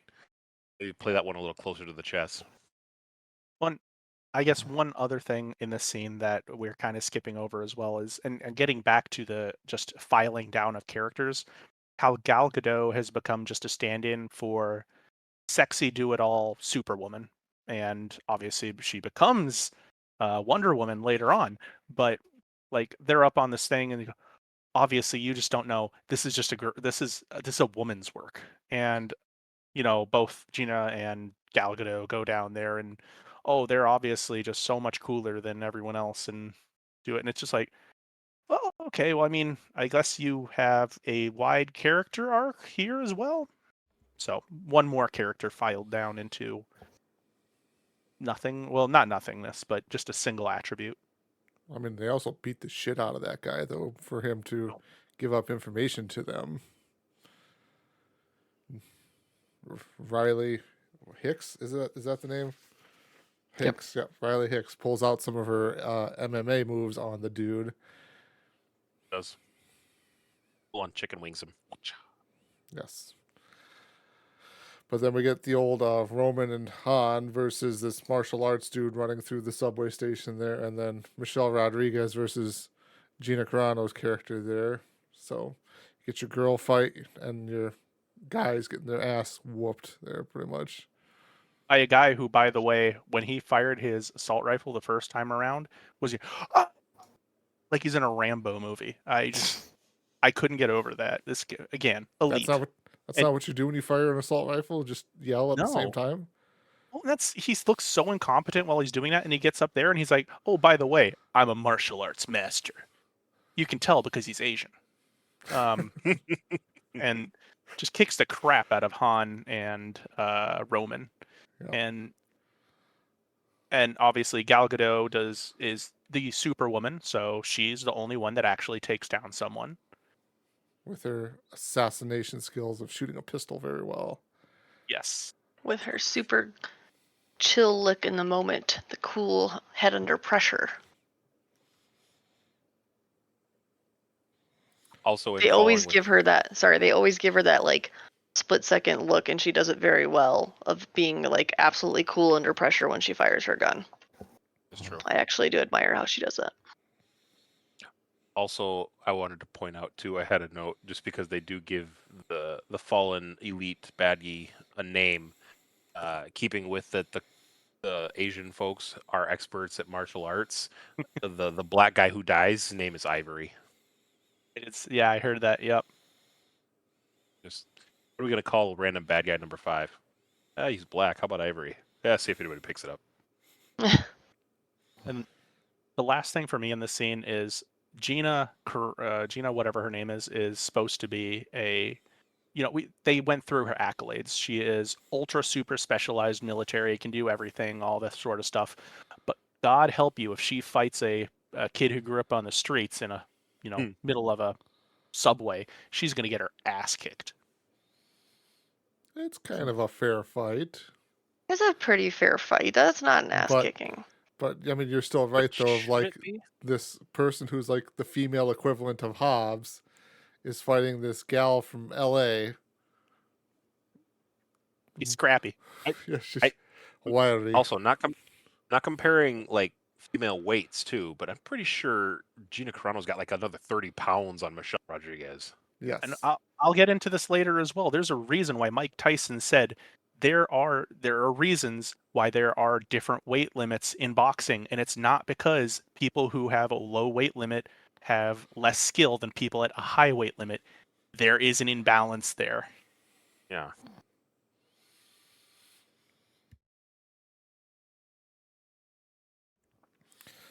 But then it's kind of basically Roman and Han get up and they're like, "We're not talking about this to anyone here." They just get their asses absolutely whooped. And Why does the guy let him just live, by the way? bad guy's got a bad guy? I would kill you and totally take you out because I was sent with a machine gun to do just that, but I'll let you live and wander away. I like your smile, kid. You got moxie. You lost today. You lost today, kid, but that doesn't mean you have to like it. Dun, dun, dun, dun, dun, dun, dun. Boo. You're booing Indiana Jones. Indiana Jones? I'm booing that Nick pulled Indiana Jones. I enjoy Indiana Jones. I just am mad that Nick pulled it. Even if you guys take it back, I love the fact that I threw out a random non sequitur and it was absolute bullshit. Gary gives me crap about it, and everybody jumps to my defense. I can go to bed happy tonight.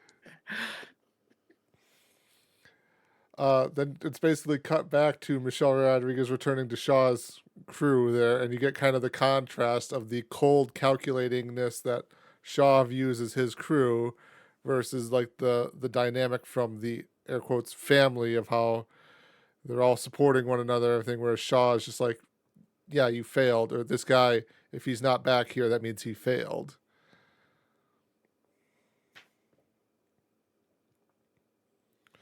And then also next scene is Hobbs going into the Interpol office there. Is it Interpol there? I guess I just wrote down it's Interpol, but No, it's the it's London security for sure. It's the CCD, so it's probably the Metropolitan Police Department. Okay. goes in there kind of trying to figure out what's going on with the tapes. Why can't they get any footage of what Shaw does throughout London? Because London's apparently a very there's a lot of video cameras in London there. But in order to prove a point, Hobbs is sitting there shaking the guy's hand and just putting the pressure on it, just not letting go. And it's this scene struck me in just a couple different ways. Number one, again, it felt like a Ocean's 11 did it sort of thing. But number two, are they just going to let this guy go? Apparently, he's been working with this super evil guy who apparently is going to make a nuclear weapon, and they're just going to, right, whatever, just let him go. To back up, he's not making a nuclear weapon. I think we kind of glossed over this. So they're talking about he's trying to build something called the Nightshade device, which is supposed to block out communication for X amount of time. 72 hours, I think. Right? Something like that, yeah. I mean, but regardless, he's doing something horrible, and this guy's just willing to gloss it over. And then everyone in the station too is just like, oh, well, I'm not getting involved in that. Jack's really a dick. He had this coming. Maybe it's just like one of those bigger fish to worry about there. Oh, or well, some guy's taking a little bit of money on the side here. He's not going to do it anymore, though, because he got his hand squeezed really hard. I want to hold your hand. Hold your hand. How about you hold your song? How about you hold a tune? I can do neither. Obviously. So then we go to the scene where we talked about a little earlier of Brian going back to the U.S. undercover, has to get himself into a jail because Gal Gadot heard the name Braga mentioned, which Braga, again, was the bad guy from Fast and Furious 4. And they have this super contrived, weird way of talking to Braga that I just... Through the door? They could have cut this entire scene out, and it would have been fine. Sorry. Really would have been fine. Honestly, like, in totality, when you stop and look at it, like, I kind of had that thought, too, of, like, what is this whole scene, or what is this whole, like, side quest kind of serve, other than basically allowing Brian an opportunity to forgive himself for getting Letty killed, air quotes. He even comes back and he's like, I found out why it happened. And Dom's like, that's between you and yourself. Like, it doesn't matter. It matters to nobody. Mm-hmm. Have him find, like, have The Rock walk up and go, by the way, I got some documents from the prison, blah, blah, blah. Give it to him, and he reads it there. And, oh, that is done. And it's, it's a 3-second scene, 5-minute scene, whatever. It's not 15 minutes of just randomness, and I guess he gets to break the guy's nose again. That was funny. I did like the nose break. It's about a character study. It's that Dom appears to know nothing, but he learns that that the bad guy is gonna, like, if he's gonna have somebody close to you.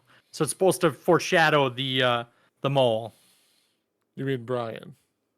Brian learns that whoever the bad guy in this movie, not Braga, Shaw. That Shaw is gonna, like, have. The only way you thought get ahead of close you to Shaw is if he wants you there. Yeah, so it's supposed to be a character aha moment. Like, he allows them. He didn't ever want to break into the military base. He wanted to, like, set things in motion so that he could attack on the road. Steven? And then what's the payback for that? Nothing happens. Yeah, I mean, I'll agree. Because Like, he has that same exact conversation with was it with The Rock or was it with Vin Diesel later? That I know where your weak spots are. Like, that is the foreshadowing conversation for me. This doesn't mean anything. Yeah, like I said, this is one of those scenes that when you stop and think about it in totality of the whole scene and, like, what did it serve to the purpose of the movie there, I mean, you learn really what happened to Letty, but it's like something that could have just been moved to even that one-on-one interaction between Braga and Dom, or Brian could have been there too, or something like that. But, like, it's really just closure for Brian of realizing what he didn't directly impact to Letty there, or it didn't directly lead to Letty getting killed. Like I said, it's a scene that could have been, I think, moved around to a different. The information from the scene could have been moved somewhere else in the movie.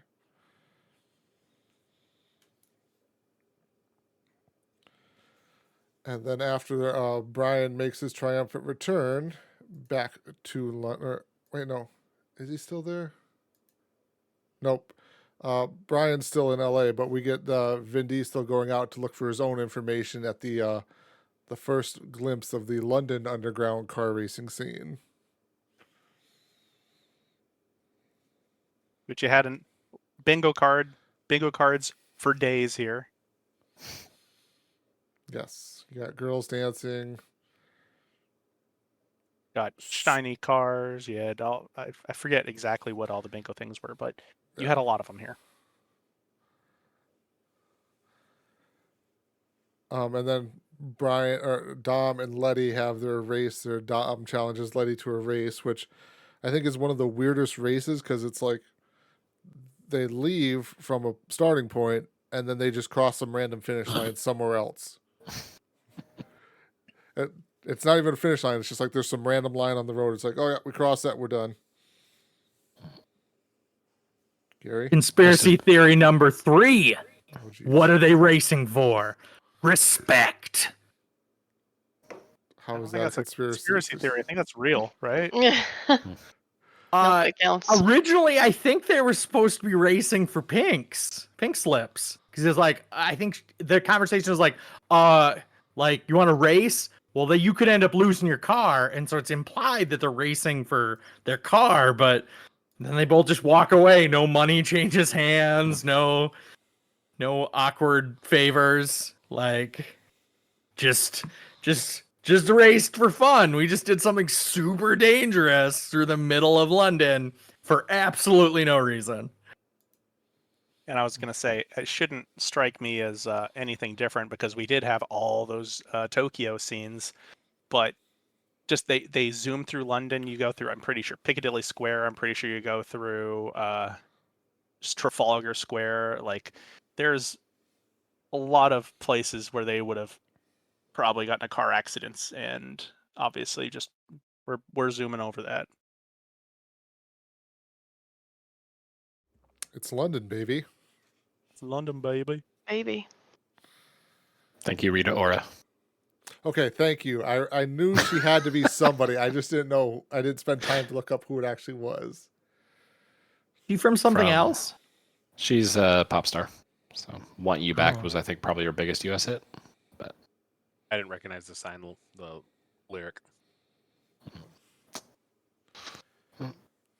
It made it In to the playlist of mine. director's commentary about Piccadilly Circle, they said that they couldn't close the road all night, but they could just get 7-minute sections every hour over in the middle of the night. So like they couldn't stop traffic or anything. They couldn't control. They just would could use it for like 7 minutes at a time. And then they had to give it back and let traffic through again, wait an hour, and then film another 7 minutes. And I was like, that sounds like the longest, most boring, terrifying night to just have a whole bunch of people sitting around. Also, people have to know crap's going on. You can't, every hour there's going to be people looking for fun. I don't know. Whatever. I thought that was an interesting thing. I learned something new. Well, I mean, with their 10-second cars, you're giving them 7 minutes. That's all you need. Very true. By the way, excessive shifting. Yes, excessive shifting, and also a car driving in reverse, going just as fast as a car driving Yeah. going forward. So, logic. Once they get to the end of the race, though, they both meet up at some abandoned warehouse, factory, typical out of city limits area there to have a Just conversation. an abandoned parking lot. I'm just going to pull over in an abandoned parking lot with some guy I don't really not sure what his intentions are. Which doesn't look sus. She shot him before. That's my thing. Like, this is only the second time she's met him, and the first time she shot him, and now she's like, pull over to the side. You beat me. Let's talk it out. It's a feeling. It's a vibe. She knows. It's a vibe. There you go. Like, I Dom get it. passes the vibe check. Yep. If I shoot a guy and then like later on I'm like, no, I think we're good actually. We can pull over and abandon a parking lot together, and you won't shoot me back. It's fine. And then touch Oh, each we other's started dating, scars. by the way.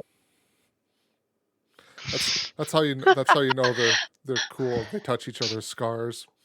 You know, Yes, exactly. all I could think of during that scene was it used to be an icebreaker that was always suggested of like you would go around the room and everyone had to tell a story about a scar, but you didn't have to tell like actually how you got a scar. Like you could make something up, either obviously fantastically I got fake these or like scars. just something else. Like, so I'm like, this is great because obviously he's trying to be like, this is how I know you. I'm showing you that I know your history. He could have said anything for those scars. You want to hear how I got these scars? What? Said that.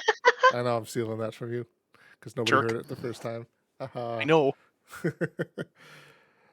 I don't know if this is mentioned in the director's commentary, Gary, so I kind of maybe want to know this or not, but it seemed like there was a bit of camera work done here with Letty's face and the lights coming on or off her, of like her believing Dom, kind of maybe somewhat coming back to who she somewhat was, and then kind of having that hesitation of going back to no, I can't trust you or anything like that, because it seemed like her face would light up when she's like remembering stuff with Dom and all this was going on, and there'd be more color to it, and then she'd kind of look away or have that kind of fear of like, I can't trust you, and her face would kind of darken a little bit or go back into the shadow.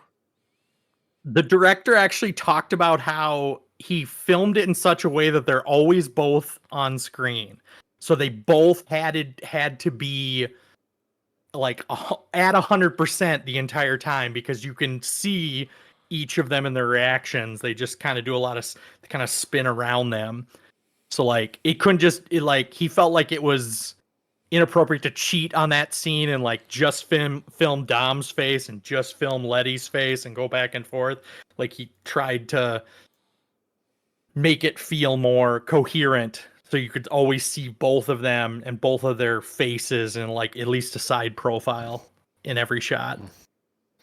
Do you It's see? interesting that he mentioned the coherence of the shots, because like there was definitely aspects that took me away from the dialogue as I noticed the camera just spinning around this static dialogue, and I'm like, what is happening? Why are we going through all this action? Is there something I'm supposed to be looking at in the background here? No, they're just The talking. director's goal was to not do your face, her face, his face, like switch back and forth. Yeah, That you was don't his want intent. to a Star Wars prequel it. Yeah, of course, I get that. Mhm. What are you talking about? That's expert camera work there by the director. He knew what he was From a doing. guy who sits there and runs 2 cameras on set and does not ever get up from his chair. Then you get A shot, B shot.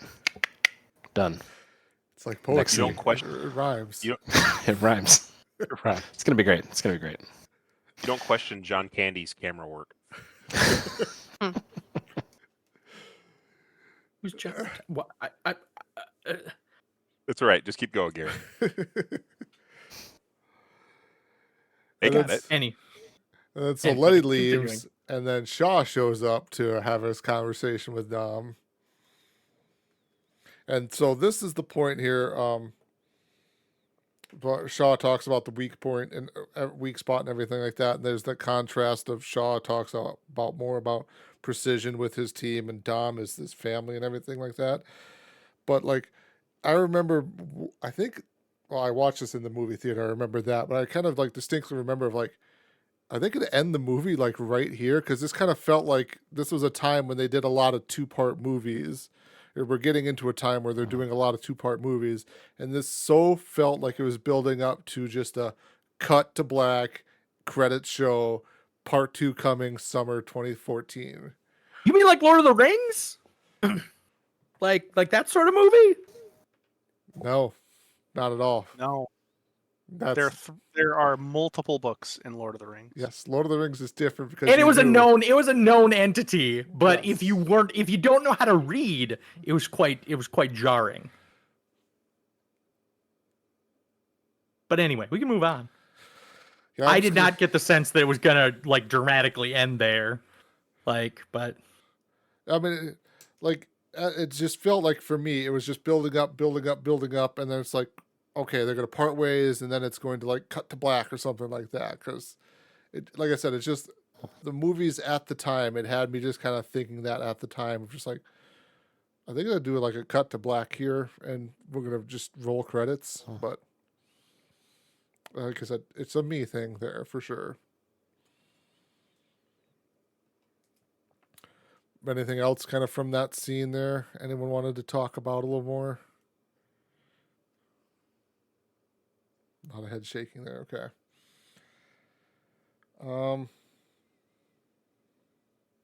Yeah. So then the next part here is Hobbs and her name is Riley Hicks.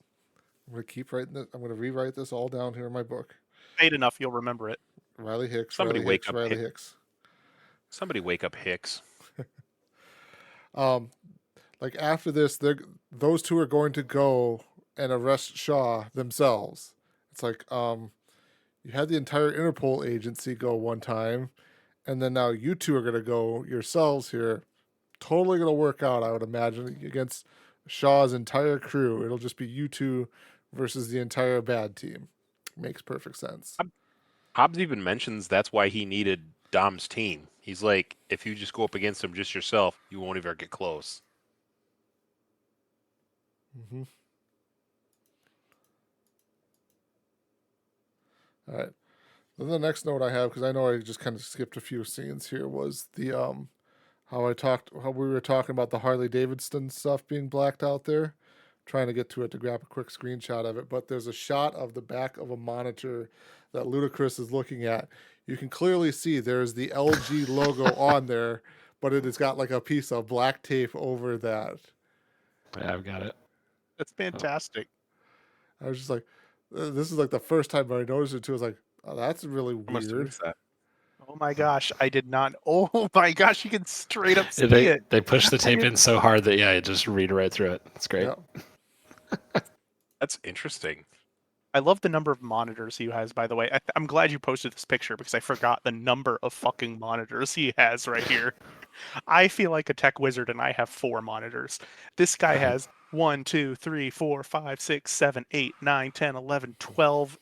I didn't catch it, but 13. it's more noticeable that the first monitor in the image also has the gaff tape like as a very harsh corner that's visible. Like somebody tried to rip it and restick it. Mm-hmm. But feel also, like Tej, let's talk about the VGA standard even in I was 2013. gonna, What are you doing I was there? gonna say the blue VGA like cords. I feel like Get that's to the HD. props master who's like, you know what? As a director, I need one more monitor, man. And he's like, you know what? Whatever. Fine. There's your 30 monitors. Can you block out the LG? And he's just like, duct tape. There. It's done. I'm over here. If you need me, call me later.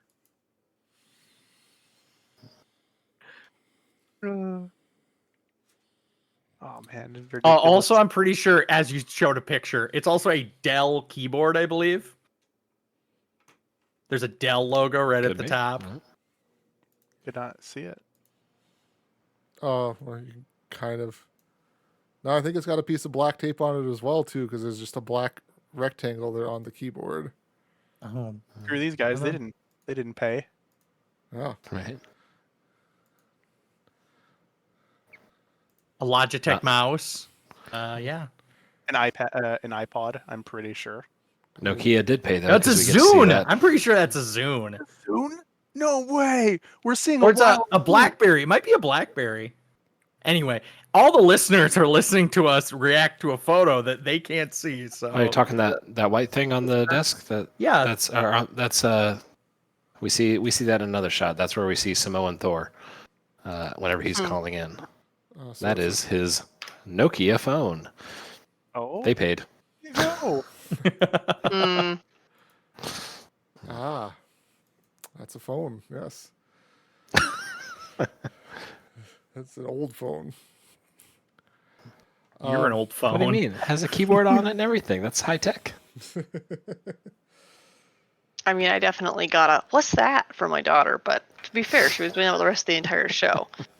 It's just that one was the one I was like, "Oh, that's a phone." Bet you she asked me that again in a few years too.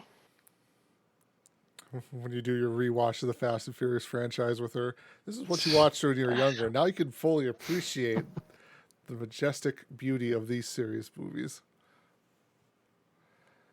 That's a thing for generation differences. Like, when you talk to people who are either in high school or like just starting college now, and it's like make the phone symbol. People are Mm-hmm. like, I'm on the phone, versus like make the phone symbol. And people are like, put a C up to their head. That it hurts, That's and loud. I'm not going to Oh. acknowledge it. Yep. I just This hang is a 10. phone. This is a phone. Will always be a phone. I'm on the phone. Hang 10, bro. So, Oh. Did you have something there, Gary? No, I just looking at Steven in his panic, and I enjoy Steven panicking. Okay. Continue on. So, like, I did not write down anything about the scenes that happened between basically the LG monitor being blacked out all the way up until the reveal of the tank in the in the convoy there. A lot of stuff happened there, basically, of them trying to transport everything out of the base because Shaw had infiltrated the base with one guy who got caught, and then they're on the highway and they're jacking the semi truck that's carrying the secret weapon there and everything like that. But yeah, like I said, I literally just skipped to the tank reveals basically from the busting out of, like, after that cable gets stretched across the highway and destroys the one Jeep, and then the semi truck drives into it. The tank just comes flying out of the carrier. You mean the not M1A1 Abrams? Yes, exactly. It's I just it was a tank. I didn't know what kind of tank. It was tank shaped. tank. Had It's a a tank with big a boom. magic- Had a big boom stick in the front. Well, it's a tank with a magical interior as well, like super techy interior. And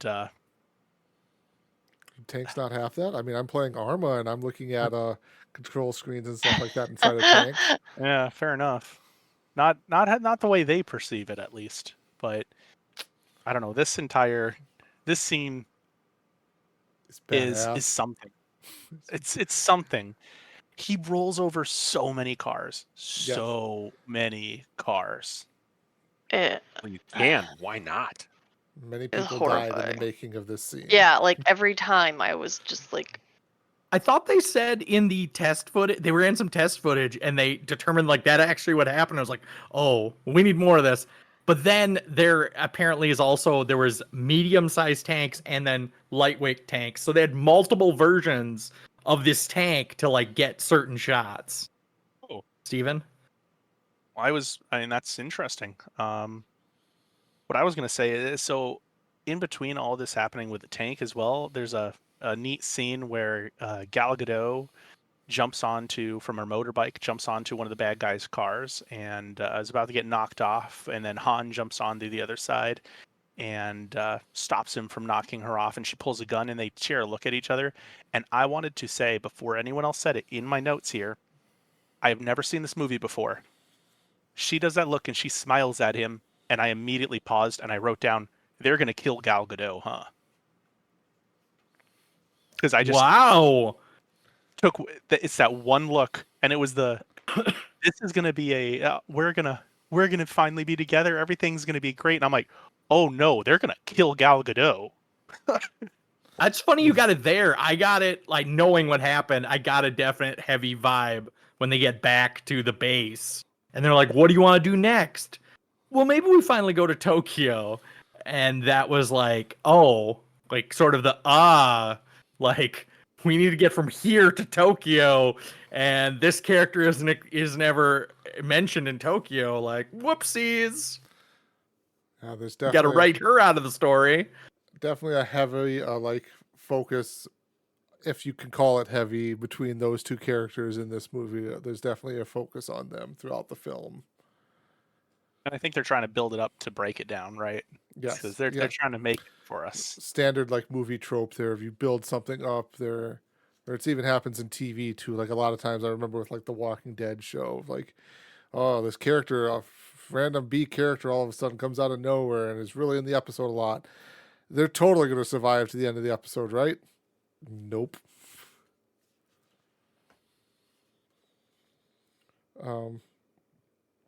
Well, and I just, one of the things that was really amazing to me was the way they got rid of this tank too. By fucking looping a cord onto it, which they say, oh, these are the cores that hold up buildings. So I mean, all right, you're doing your plausibility thing there. But then they anchor a Dodge Charger to it, a crushed Dodge Charger, throw it off a bridge, and whatever it is. And then they throw it off a bridge and knock the tank over by doing that. I want to point out, this looks like a heavy tank, right?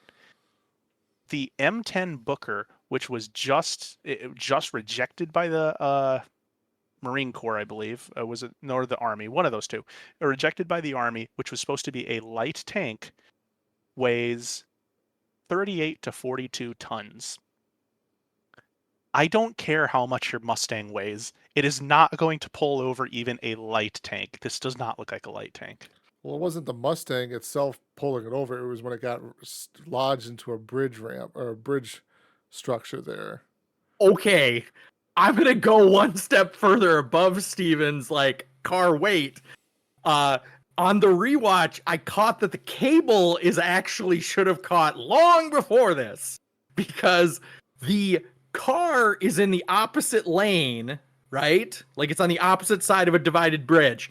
There is vertical structures that hold stoplights that are giant concrete structures that it would wrap around. Like it can't just slide over the top of the medians easily when there's a concrete barrier in the center, that it just like cuts from one scene to the next and you're on the other side of this pillar that it doesn't acknowledge at all. But then we wouldn't be able to yeet Letty. Eating Letty was what this all built towards. Superheroes. And what he eat it was. Yeah. Okay. Before we get past the tank, I have a technical question for Steven. When transporting tanks, is all the artillery loaded and on the tank in transport? Oh no. That was the other thing I was just like, what does it? I feel like they'd maybe transport the ammunition separately, not like, oh, it's a fully loaded tank. All the ammo is already inside. And I Fair guess question. sorry. I And said to that's add on to that as well, all U.S. tanks are not auto-loading tanks. They do not have an auto-load feature. They are self-load. Yes, like Nick is pointing out there. So they're shooting this tank and they're kind of just shooting it, but no one's reloading it in there. Russian tanks, on the other hand, do have an auto-load feature, and that's why their tops blow off sometimes. But I don't know whose tank this is, but it must not be American of some kind. I don't know. But I didn't actually notice all those concrete structures in the middle. That would be that. You think they could just like edit those out or something? I'm watching kind of the part right now, and I'm pretty for sure they get the car into the. Oh, nope, Gary's right. It gets wrapped around. So it gets wrapped around the first one, I believe, but then they somehow get it down in the hole, so then it gets pulled back into the one that they just passed there. So the cable is wrapped around the pole already, and then it gets anchored to the structure back there behind it. So, Oh, I thought it just fell between the two bridges. nope, it falls between. I mean, it does fall between the two bridges, but like I said, it gets pulled into the structure in the back part of the bridge there. Okay. But then, yes. Sorry. Oh, I was just gonna say, but then yes, Dom calculates math and geometry real quickly there to line his car up to go flying across the bridge structure to catch Letty in midair. ghost ride the whip into a concrete barricade while jumping. Very impressive. This the best part of that entire thing was how Letty says, "Lucky there was a car to break our fall." Yep. Lucky gotta you have still faith. have a skull that's intact. Right. Because it's not only just the fling and catch. Yeah. Oh my And god! then also like two bodies colliding and somehow also having still enough trajectory from Dom's side to then reverse her path. God. Like I'm not sure what the actual speeds were. I didn't go back to look, but I'm trying to roughly get an estimate there of like two bodies colliding at X miles per hour. It's the Superman thing of like whenever he actually catches Lois Lane, she just turns to mush, you know? the boys. Yeah. Oh my gosh! But I will say, during this entire scene, my first thought was, if you knew they were going to try to steal a tank, why didn't you have a Hellfire missile or something like that? Just a dude on the bridge, just like, hey guys, they got it. Am I good to shoot? All right, I'll shoot them. Just blow them up. They want to get that chip in there. Blow them up. They won't have the chip. I promise you. But the government doesn't want to destroy something that could be used for One. good at some point in time. Is this just so special Used of a for chip that there's good. only one of Also, it ever? Hobbs Yes. Hobbs works with the government to get it moved to explain the plot, but doesn't ever communicate with everyone else on the team. Was like, hey, I think they actually want to move it. Like, maybe you should keep an eye out on this. No, just we're just gonna work completely separate at this point in the movie from Hobbs. just a completely different heist. And you'd think that like there would be at least minimal, if you're going to transport a fully loaded tank too, but if you're going to transport a tank in general, you would have some sort of safety precautions or guards on there. Maybe. That sounds like too much logic there for my movies. Yeah, you're thinking far too extreme. I'm still on the thankfully there was a car there to break our fall. Like they had to throw that in Also, there just to make like, sure. that fifth wheel trailer, like if that tank's really a legitimate weight, like that trailer is not beefed up enough for like a tank on top of it. It says that it could carry 104,000 pounds. That tracks, right? Totally. Yeah. It gets you 52 tons, right?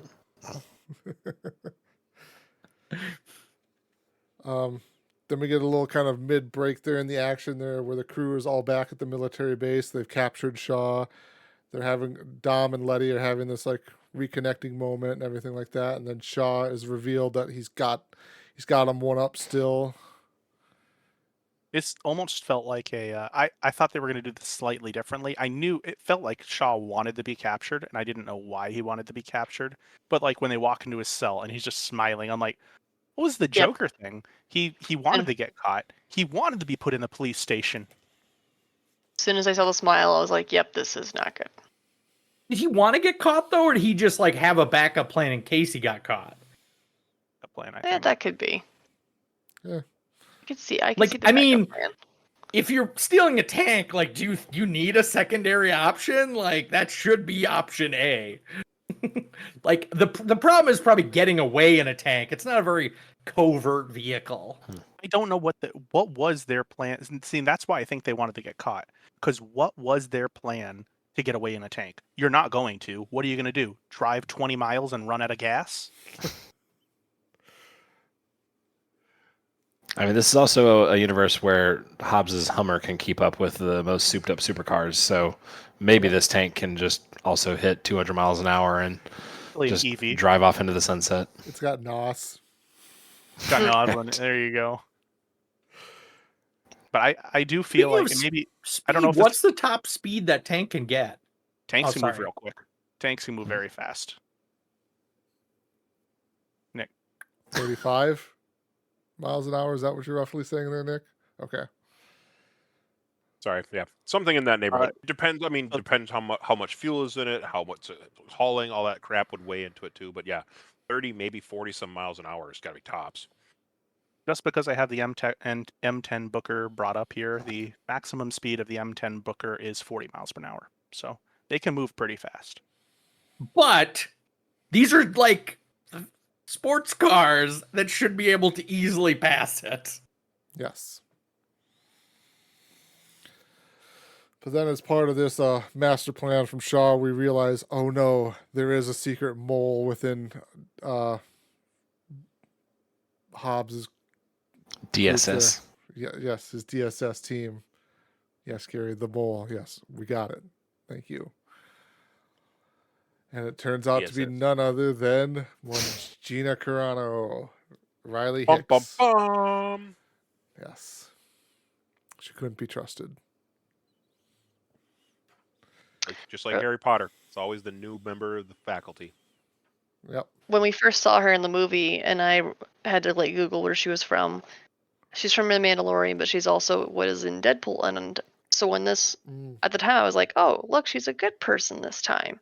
So when we get to this end part here, and I see this, and I'm like, oh, never mind. There it is. Equal opportunity bad people. But then we move on to the climactic ending part of the movie, the infinite runway. Oh, Gary, right off the bat. Conspiracy theory number 4. This runway is on a NASCAR track.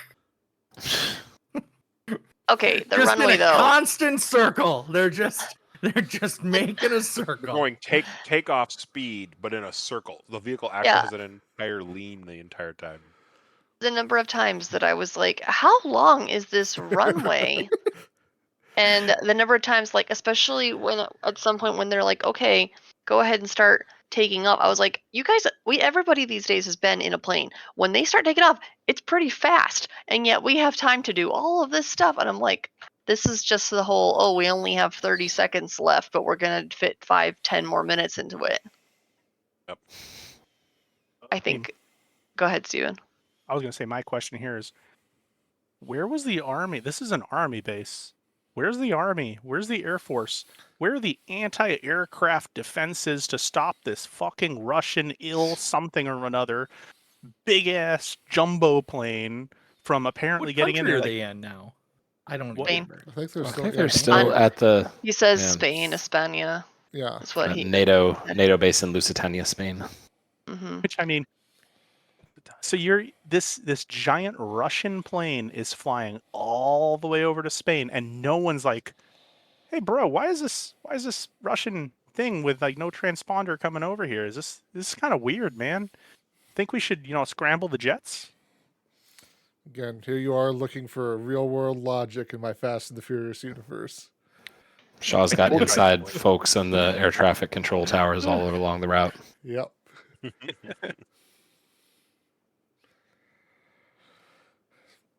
So then, yeah, the infinite runway here. Basically, a lot of stuff going on all at once here. I just like a lot of like some of the fight stuff that happens inside of the plane. There, you get Dom doing like a flying headbutt into some giant dude there. Gosh. This is where I was going to come with the Mike Tyson thing. This guy that he's fighting is the stereotypical Aryan, super soldier dude with just muscles upon muscles upon muscles. And I don't care if you're Dom, and I don't care. Maybe you can justify The Rock. I don't care if you're Dom. He's going to throw you out of the plane. He's going to pick you up like a rag doll and throw you out of the plane because he's fucking giant. You're not fighting this guy, but I do enjoy how Dom gets into the plane, immediately comes out with a shotgun and just starts fucking blasting. It is actually pretty cool. Even though his sister is in the plane somewhere, just shooting willy-nilly. Also, the sister kind of gets teleported here. Like, it didn't really make sense that she somehow was immediately on the plane. Well, they were in the Canary Islands or something, right? Whenever they were hiding there, so which is technically called Spain, but it's actually like by Africa, ain't it? Like, yeah, off it's the coast there. So yeah, it's not like just down the road to the Canary Islands from Lusitania. Yeah, it's They pretty suddenly close. remembered that Spain does have extradition. That's right. Just yeet her right up to the plane. Well, I'd be interested to learn whether the Canary Islands have a airport which could support this, flying vehicle. All right. I just have the note that Gina Carano gets knocked out of the plane with a harpoon. I think everything is a shotgun. I think it's a harpoon gun. Like it's a Yeah, it spear is. gun. She It's just gets like rough. knocked. I don't. Yeah, that didn't. It's kind of silly. Steven? Well, I was going to say they continue the trend where a bad guy can fight a good woman, and a good woman can fight a bad woman, but a good guy cannot fight a bad woman in this because you don't want the show of a guy beating up a girl. So obviously you have to have this a purely Letty versus Gina Carano fight. And even when Dom steps in to, help, all he does is toss the spear gun. He doesn't actually, he could just sit there and just fire the spear gun if he wanted to, but no, he just tosses it to Letty because that's how this show do. Even trying to explain action movie logic. I was Well, going to say if too. you want to explain action movie logic, how about we explain how Gal Gadot does a flying leap into darkness, shooting the guy behind Han? Not actually hitting. It's him. like a Max Payne like jump away shot. Like Yeah. But isn't her leap technically towards the front of the plane, away from the car? Nope. Or I thought it was the is it? back. It's back. It's towards the back of the plane. Okay, fair. And on the NASCAR runway, she'd be run over on the next lap. That's true enough.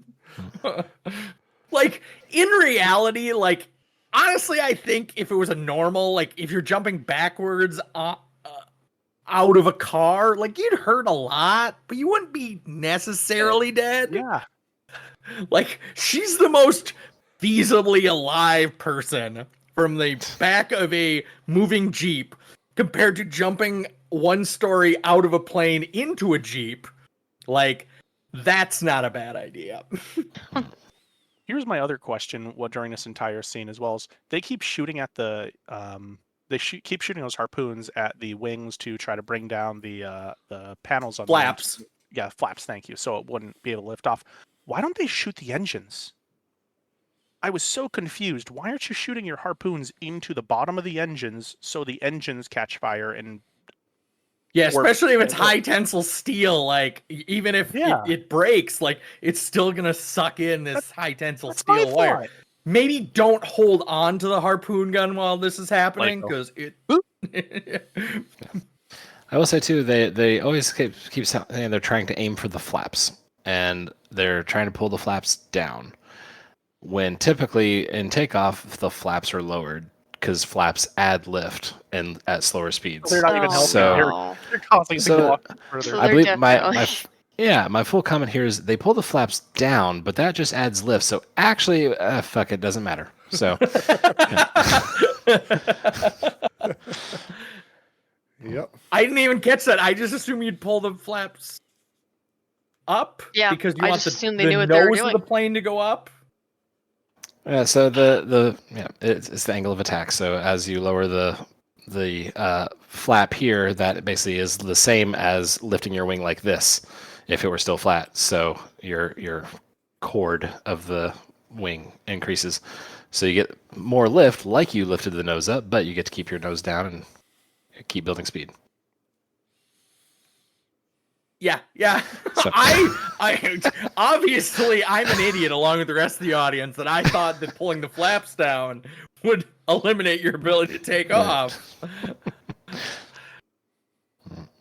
I'm such a wow. This is a weird thing too, because the pilots don't have them lowered in the first place. So yeah, if you pull one down, that would be okay. But also they end up finally pull down one flap, and that wing immediately drops. So that would actually roll the other way. And doesn't somebody get thrown into the engine? Like speaking of Yes. engine fires, like Yes, the guy who killed Gal Gadot or caused Gal Gadot to die. Yeah, which I wrote this down too. Like Gal Gadot jumps and shoots at this guy, but this guy is still alive. He's a bad shot. I mean, I understand like he was going to kill Han or attempt to kill Han with guns or whatever, but it's just like, I don't think your sacrifice was worthwhile there. I have a question for JC as well. Sure. One of the things that the pilots say is, we've gained too much weight. We need to, increase our speed. As a pilot, do you know as your plane gains weight? Some Like, planes will have, and I would expect that a cargo plane probably does have some sort of onboard sensor. But like the F-18 Hornet, the military planes especially, they will have onboard diagrams that will just read out your current weight. It's kind of slick. I will say we also do get a Dom and The Rock fight versus I'm gonna forget their names. The two bad guys. Shaw and Muscle Guy. Yeah, Shaw and Yes. Aryan Muscle Man. So that's a fun little fight. You going fist to fist, sort of thing. Duking it out. Yeah. Get to pull off some wrestling moves. The Doomsday device to take out the Russian guy. Yep. Oh, was that a wrestling thing?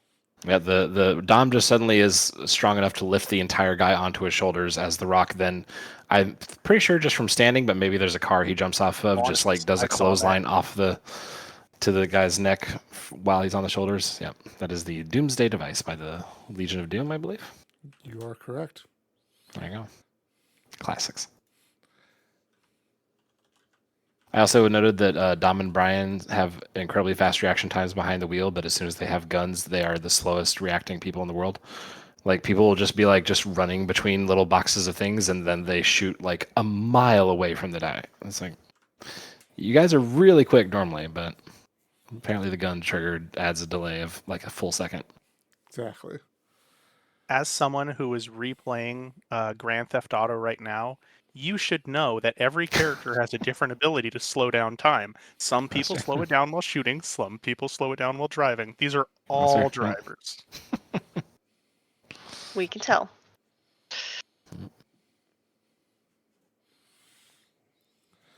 Then I guess, Dom ejects Shaw out the back of the plane there. He's going to have a bad time. And the Gonna have a bad time. plane goes down in a fiery mess there, and everyone's all like, what's going to happen to Dom? Oh no, he was still inside the plane. And then, of course, he comes just busting out of the front of the plane there in his Charger. And it's like, And then Okay. crashes. Yep. crashes. But of I course, put Dom flips the car trying to show off to Letty again. yes. And then, of course, he comes walking out of fire in his badass pose there, carrying the case with the chip in it still. It takes such a long time for anyone to realize Gal Gadot is dead besides Han. Han is sitting there just absolutely distraught. And everyone's like, oh, yeah, we did it, guys. And then two people total notice that his soon-to-be or want-to-be wife is now dead. And isn't it Mia first as well? Like, the person is who just definitely got here, and she's just like, She's the one that asks. she was just a hostage like 10 minutes ago. One runway ago, she was a hostage. And yeah, now she's like, hey, you guys also going to notice the other missing lady in the crew? No? All right. I'll be the one. So, JC, speaking of runway, did you have an estimate on how long this runway was? I did Is it not do the math myself, but I did look up a few things, and oh gosh, I accidentally closed the tab. Estimates put it between 18.3 and 26 miles long. So on the world's longest runway was 3.4 miles long at the time the movie was made. And just for edification, the LAX runway length is the longest one is 12,000 feet. So, a little bit over 2 miles. So it's yeah, it's extreme how long this runway is. But also then, like, that the plane is like actually airborne technically for a lot of it too is really strange, because like getting off the ground is the tricky part, but then after that you're pretty much good. You just keep going, you keep speeding up. If there's technically too much weight, you wouldn't be off the ground. So it was a strange situation. But I went through the runway length thing the first time watching it for sure, and was happy to suspend my disbelief and just enjoy how ludicrous it was. on this rewatch. But yeah, this time it was the flaps that got me, so still just couldn't let it go. Something always catches you.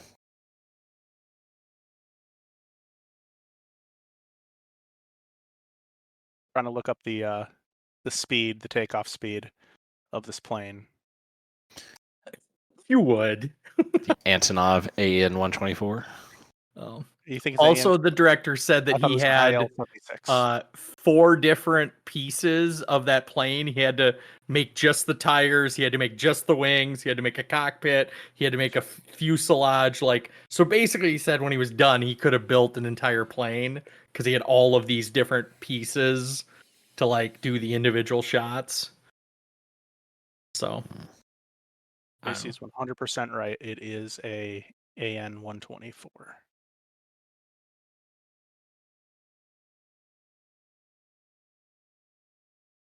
Where's the cruising speed, approach speed? Approach speed is the speed to take off, right? Roughly. So it is 140 to 160 miles per hour to takeoff speed for this thing. So I think, and it was trying to get up there. So I think we can confidently say it was going 100 to 120 miles per hour for how long was this thing going? So many. Yeah. 18 miles? Yeah. 40 minutes. I mean, I want to know how many minutes was it? We can do the math right here, guys. We can do the math right here. While Steven's doing the math, we can. Anything else about the end of the movie? People on the internet have done the infinite runway math before. Don't want. I had a note here that I missed earlier, which was that I caught early on that The Rock is still wearing Under Armour when he visits Dom. Yes, he is. But I don't see anyone else in it, so it's just a Rock thing. Maybe Under Armour specifically paid to have The Rock wear Under Armour? I mean, those are some beautiful pecs. Honest to God, if you're going to have even honestly true, if you're going to pay to have someone in this movie wear your muscle apparel outfit or your workout outfit, you want it to be The Rock. It's true. Mm-hmm. Steven, you're saying if I'm ever in a movie, I won't get sponsored? They'll be like, just keep me out of it. Keep that guy out of any of our clothes. You're sponsored by Kool-Aid and by Mountain Dew and by F yeah. I'll drink all the Kool-Aid that can be made if I could be sponsored by Kool-Aid. See, you're gonna be like Han. Instead of eating thing everywhere, you're just gonna have a cup of Kool-Aid, just sipping it everywhere you go. Cup.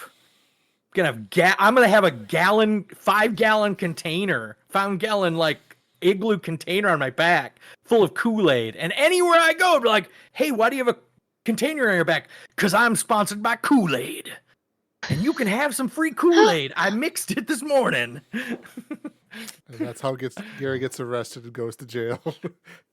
He's handing out his Kool-Aid to the kids. Right, Jim Jones. I do not condone that joke.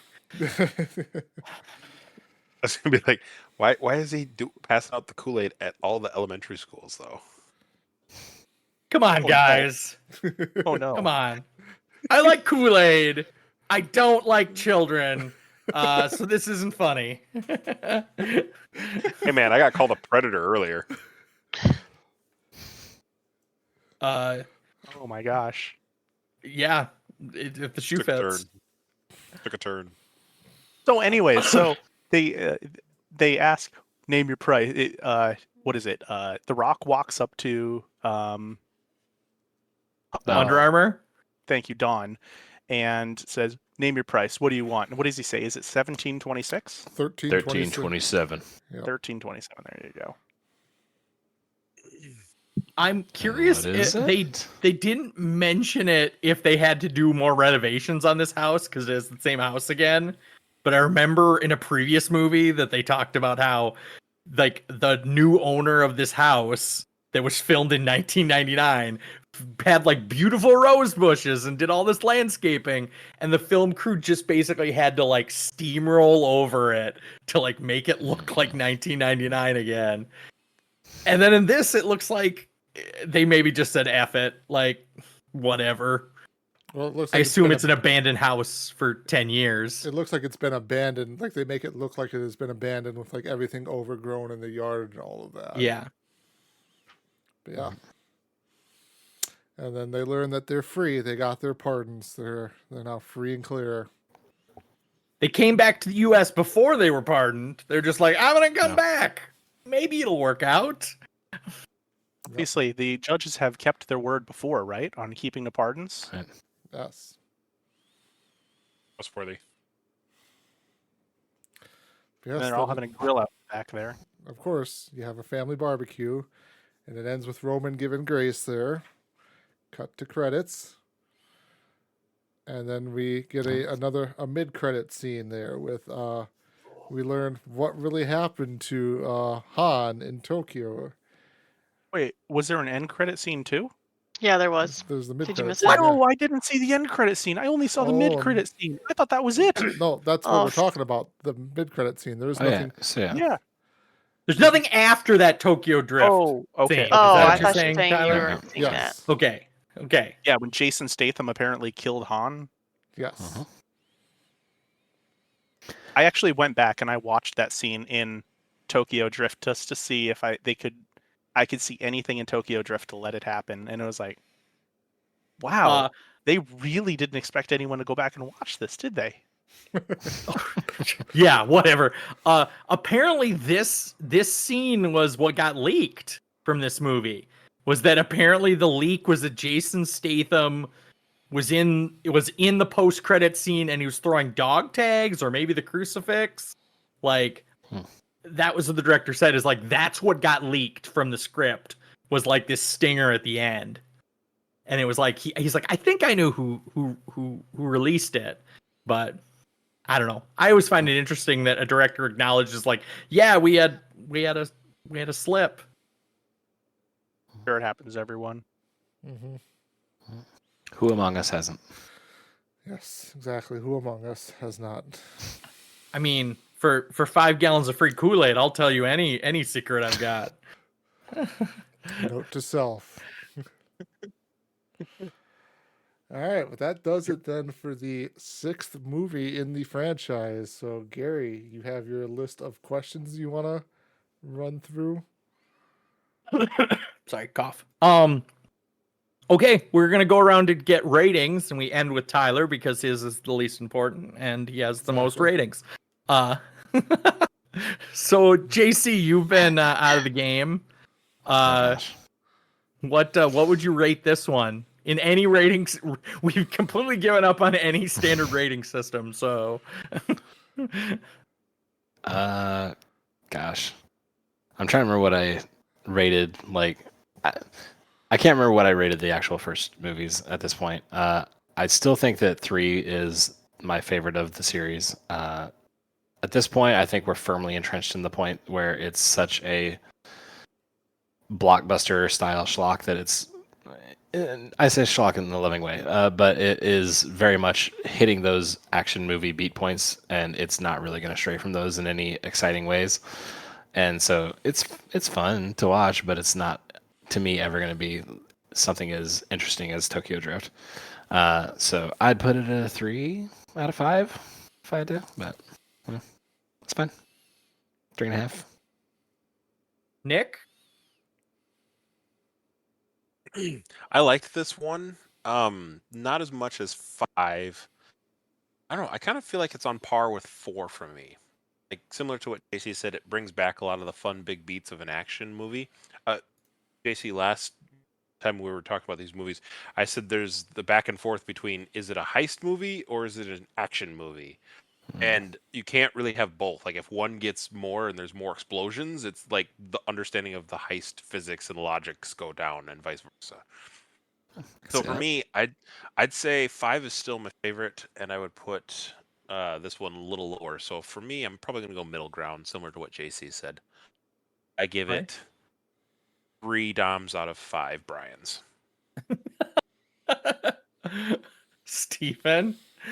Oh, I'm gonna buck all the the ratings here, and I'm going to say that I actually really enjoyed this one. This was probably one of my favorite ones. 3 is more than likely still going to be my favorite, just for, I don't know, nostalgia's sake, because that is the only one that I'd ever seen going into this.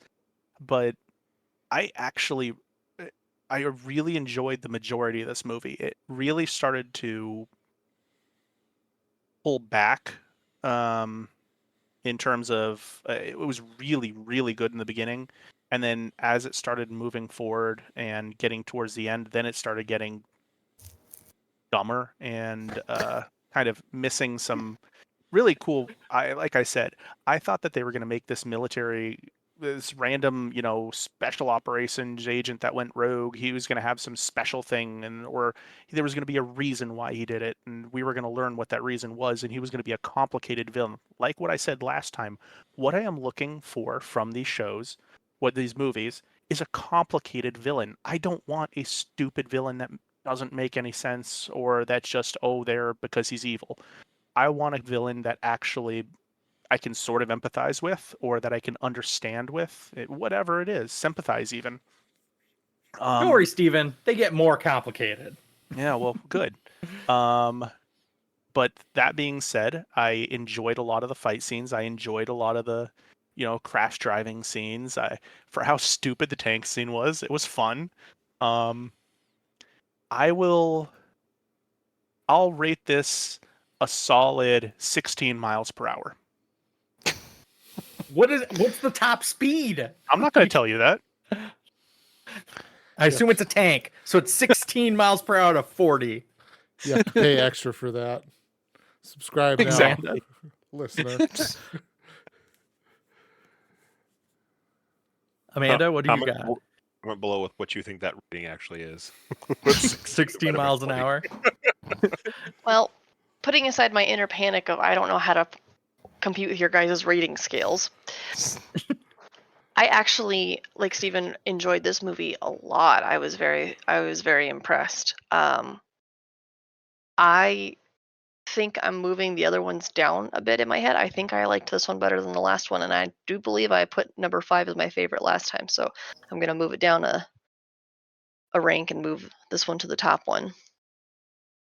What does that rate, you ask? I don't know. 5 Coronas out of 5. Oh. Okay. I would say that this is definitely on the bell curve of 5 is the best, and this is a little bit of diminishing returns. I'd say it's maybe 7.5 out of 10. Like it was good. But it's not. It doesn't have a lot of rewatch. Like it get you excited, but I don't. Yeah, I wouldn't watch it every week.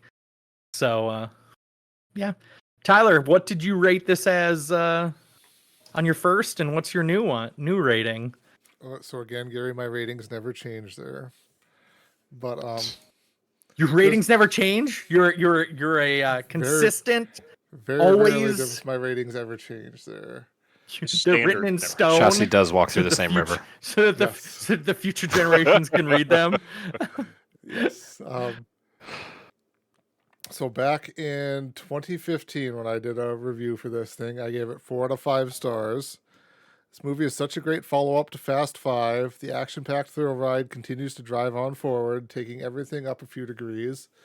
This movie sets up the group, parentheses, or family, to becoming something more than just a group of thieves who can drive really well. The start to become superheroes, and I think it's a typo. I'm supposed to say they start to become superheroes. And then just for reference, so you know there, JC, I talked about how Fast 5 was my favorite of the series last time. Did this one move up, or is this one still just below 5 on your So Fast scale? 5 is still the top one. Okay.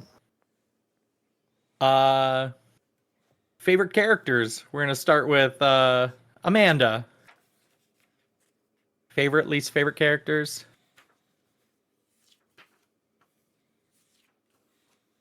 I'm starting to care about all of them as a group. It's kind of hard to pick a favorite now. I liked during this era when these movies are coming out, as people were still figuring out, you can have more than 3 or 4 main characters. You can have 20 different characters as long as you follow up in them and actually build them. But they're just starting to figure that out at this age. God, favorite.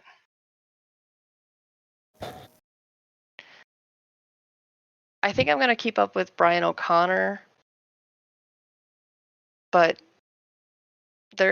I was honestly pretty upset that they killed off Giselle. And I do feel like they were leading up to it in the very end there, but I was like, but what? We were all willing to sacrifice ourselves to get Mia back, and we were all gonna be devastated, but Giselle's gone, and they're like, oh man, that's awful. So I'm kind of annoyed. She's a mom. She has a higher purpose. Steven? So I actually I think, like I mentioned in my rating, I actually really started off liking the villain in this one. I thought he was calm, cool, collected, and calculating, and then he becomes a psychopath later on. So he starts off real strong for me and ends real low. That said, for my favorite character, I probably either The Rock or Han, probably for my favorite character in this one. They're both still fun to watch. Han is probably just fun to watch because he plays a cool guy. The Rock is genuinely, I just enjoy him as an actor. I really do. And so watching him act in this movie is fun. People I didn't like in this movie, honestly, Paul Walker didn't pull through for me in this movie. The scowl that Amanda gave. It's not necessarily even that he did a bad job. More of that he seemed almost superfluous throughout the movie. Like they had to give him his own little side quest to make him relevant. And even the side quest was pointless. So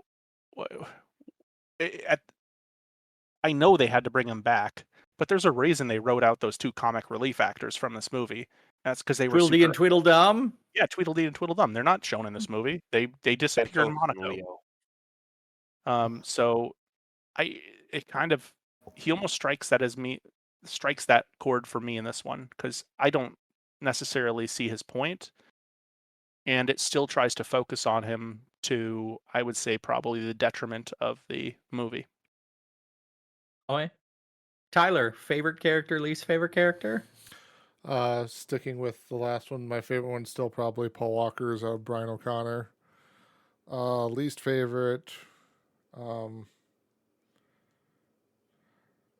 don't really. I think I thought I had one at one point in time, but I don't think I wrote it down because I didn't think too hard about it. But it was probably just like it's not necessarily even their fault, but like Roman becomes less and less of an actual character as these movies go on, and this really starts here with him. He's not even really in this movie all that much, it feels like, compared to the other crew members or the family members. So Roman kind of hits that point for me in this movie. Okay. Nick? I think I like Giselle and The Rock for 2 totally different reasons. I like Giselle because she's very calm and collected, and she plays her role in the group as like, this is my job, I'm gonna go get it done, and leans into her traits, but also is very reserved in the way she does it. Versus, like, to Tyler's point, a Roman who's just like over the top. But I also really like The Rock because he also leans into his traits. Like when he's trying to intimidate the CCTV people at the police station, he just squeezes the dude's hand. Like he doesn't threaten him, he doesn't say anything, but clearly he's, intimidating him. And he's got a bunch of great little one-liners too. So I really like The Rock, and I like Giselle as my 2 favorite characters probably. The person I dislike the most, I don't know. I kind of feel like Letty a little bit. I feel like she has this potential as she has amnesia, but she understands enough of what she does that she comes out swinging and shoots at Dom. She can still drive like an ace, and it's like, okay, so she has selective amnesia.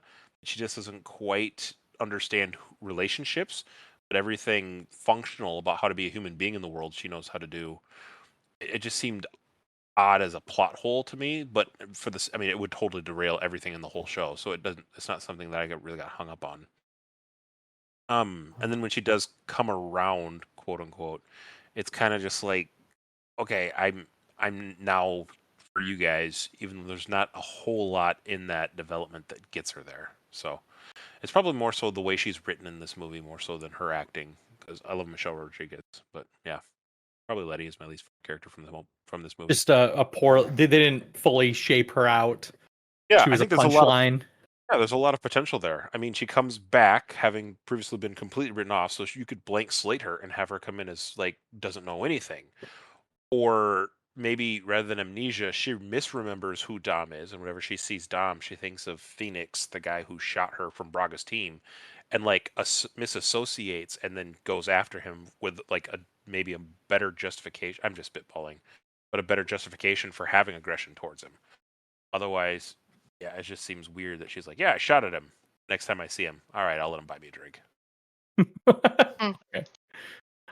JC, favorite character, least favorite character? Let's think about it. In favorite character, I don't know that I could really just pick one. Do like Giselle in this as well, being the calm, cool, collected. Han is still the cool character, but especially him hanging out with Roman. Roman's goofball tendency, at least, I feel like at least stands out from being everybody else is the superhero version of themselves. At least he gets to do something a little different. So Han goofing off with Roman and having his little comic moments with him is fun, and Han gets to be his little goofy like as Roman's, or is it Roman that's teasing him with already being in love with Giselle, and Han just being all bashful. So that's a fun little moment there.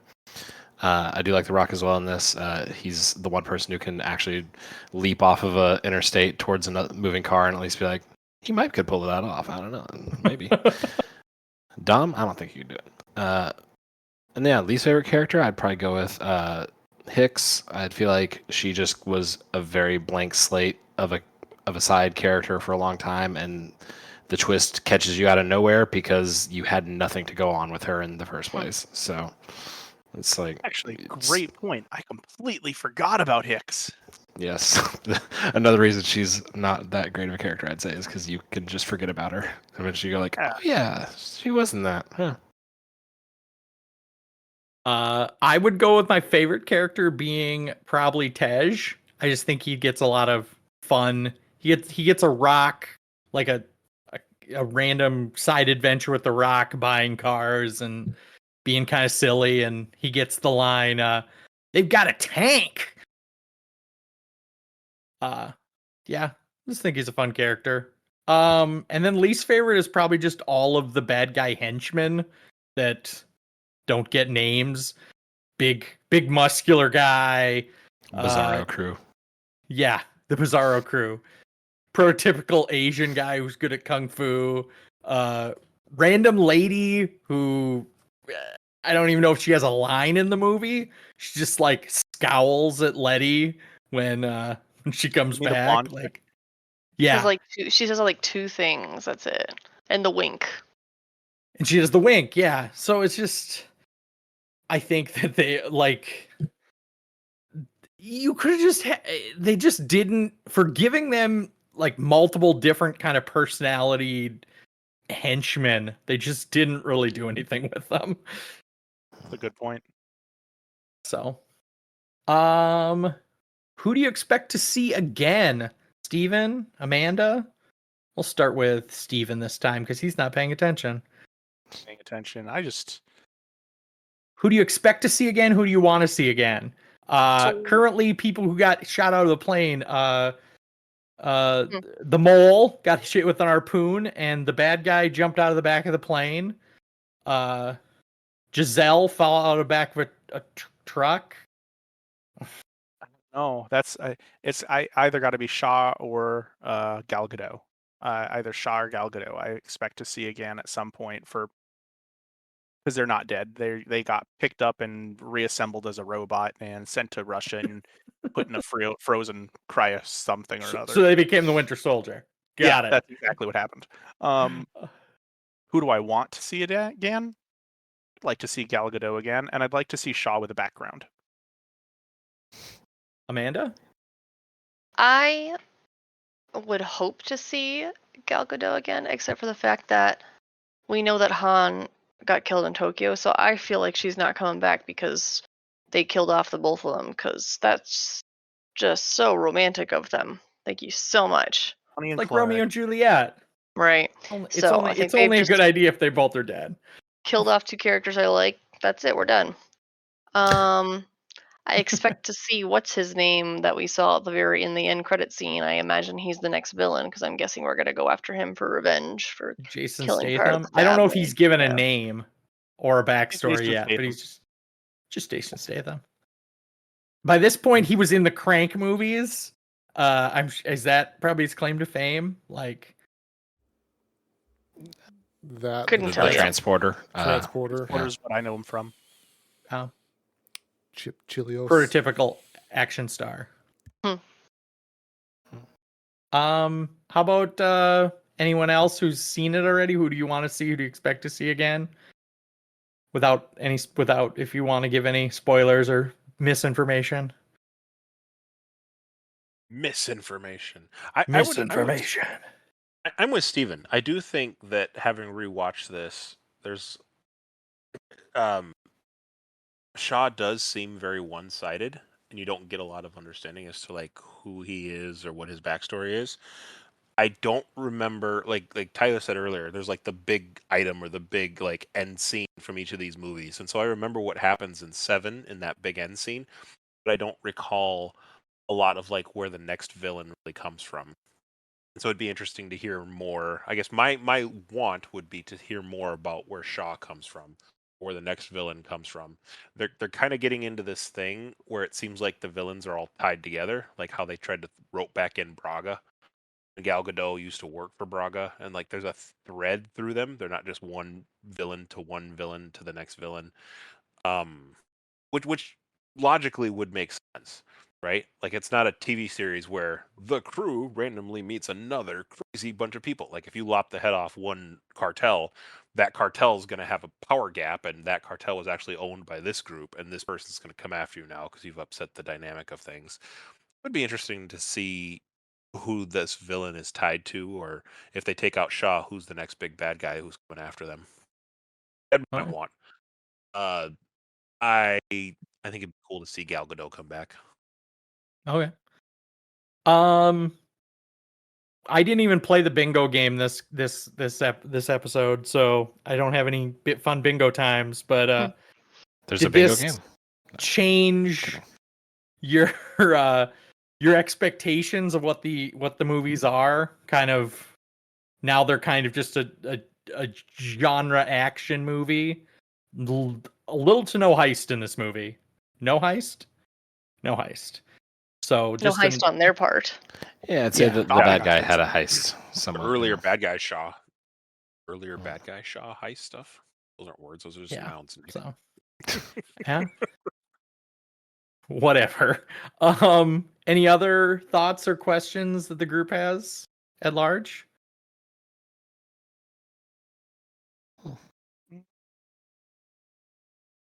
I guess I don't know if my one wonder is going to be: are they going to keep expanding the crew?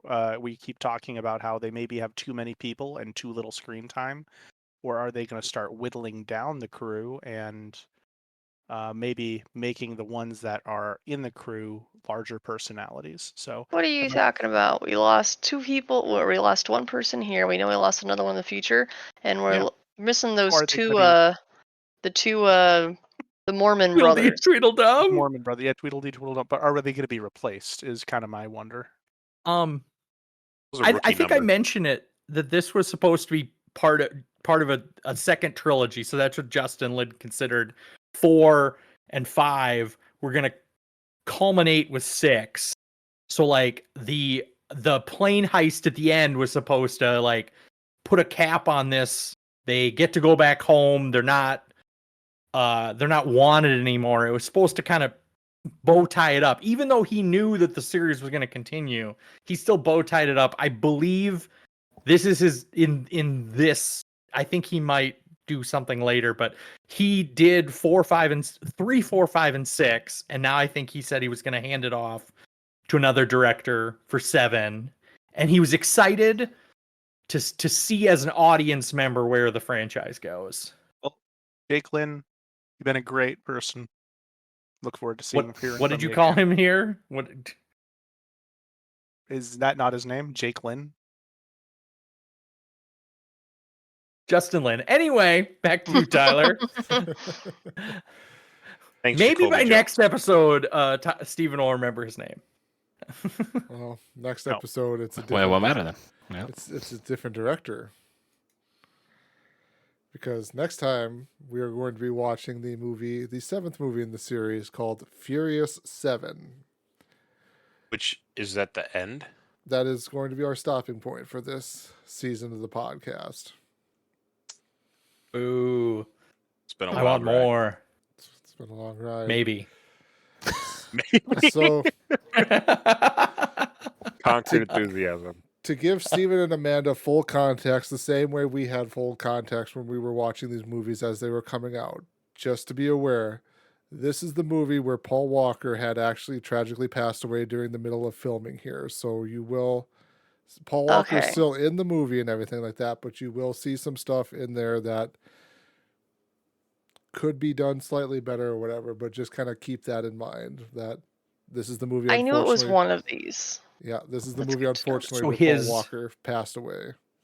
His brother or brothers did a lot of his scenes, and they just digitally imposed his face on. Exactly. So yep. if you see weird faces, that's why. Got Yep. it. What I was thinking the majority of production was done, but it was like just a couple little scenes. Is that allegedly it was Not like to give it- not to half give it of away. it. It was like allegedly Oh. half of it or whatever, but a much larger portion than what I was thinking? Yep. And I haven't seen the movie in a while since it came out. I might have only ever seen it when it came out. I don't know if I've watched it recently to know or remember like which scenes it is. So try not to give anything away. Yep. But yeah. So yep, that's where we're moving on to the 7th film in the series there. So any last thoughts, questions, concerns, comments before we wrap this up? I want to give a shout out to Gary for finding his conspiracy theory groove again. It was good to see you back at your true form, my friend. The count Or for new ones. today was 4. It's because JC's back now. The conspiracy theories just flow. That's what it together when was. JC JC, comes you back. left and we lost the conspiracy. Conspiracy theory number 5. I'm actually the one driving the conspiracy theories, not Gary. You're just typing them out, sending them over to him during the podcast. Hey Gary, Inception, maybe those, have you right to your considered this? mouthpiece. Right. That's how he got the ones in Neon Genesis. That's how I got him. I was being fed information. All right. Well, listener, we hope you enjoyed listening to our podcast. Until next time, have a good one, everyone. Bye. Bye. Hi, fam.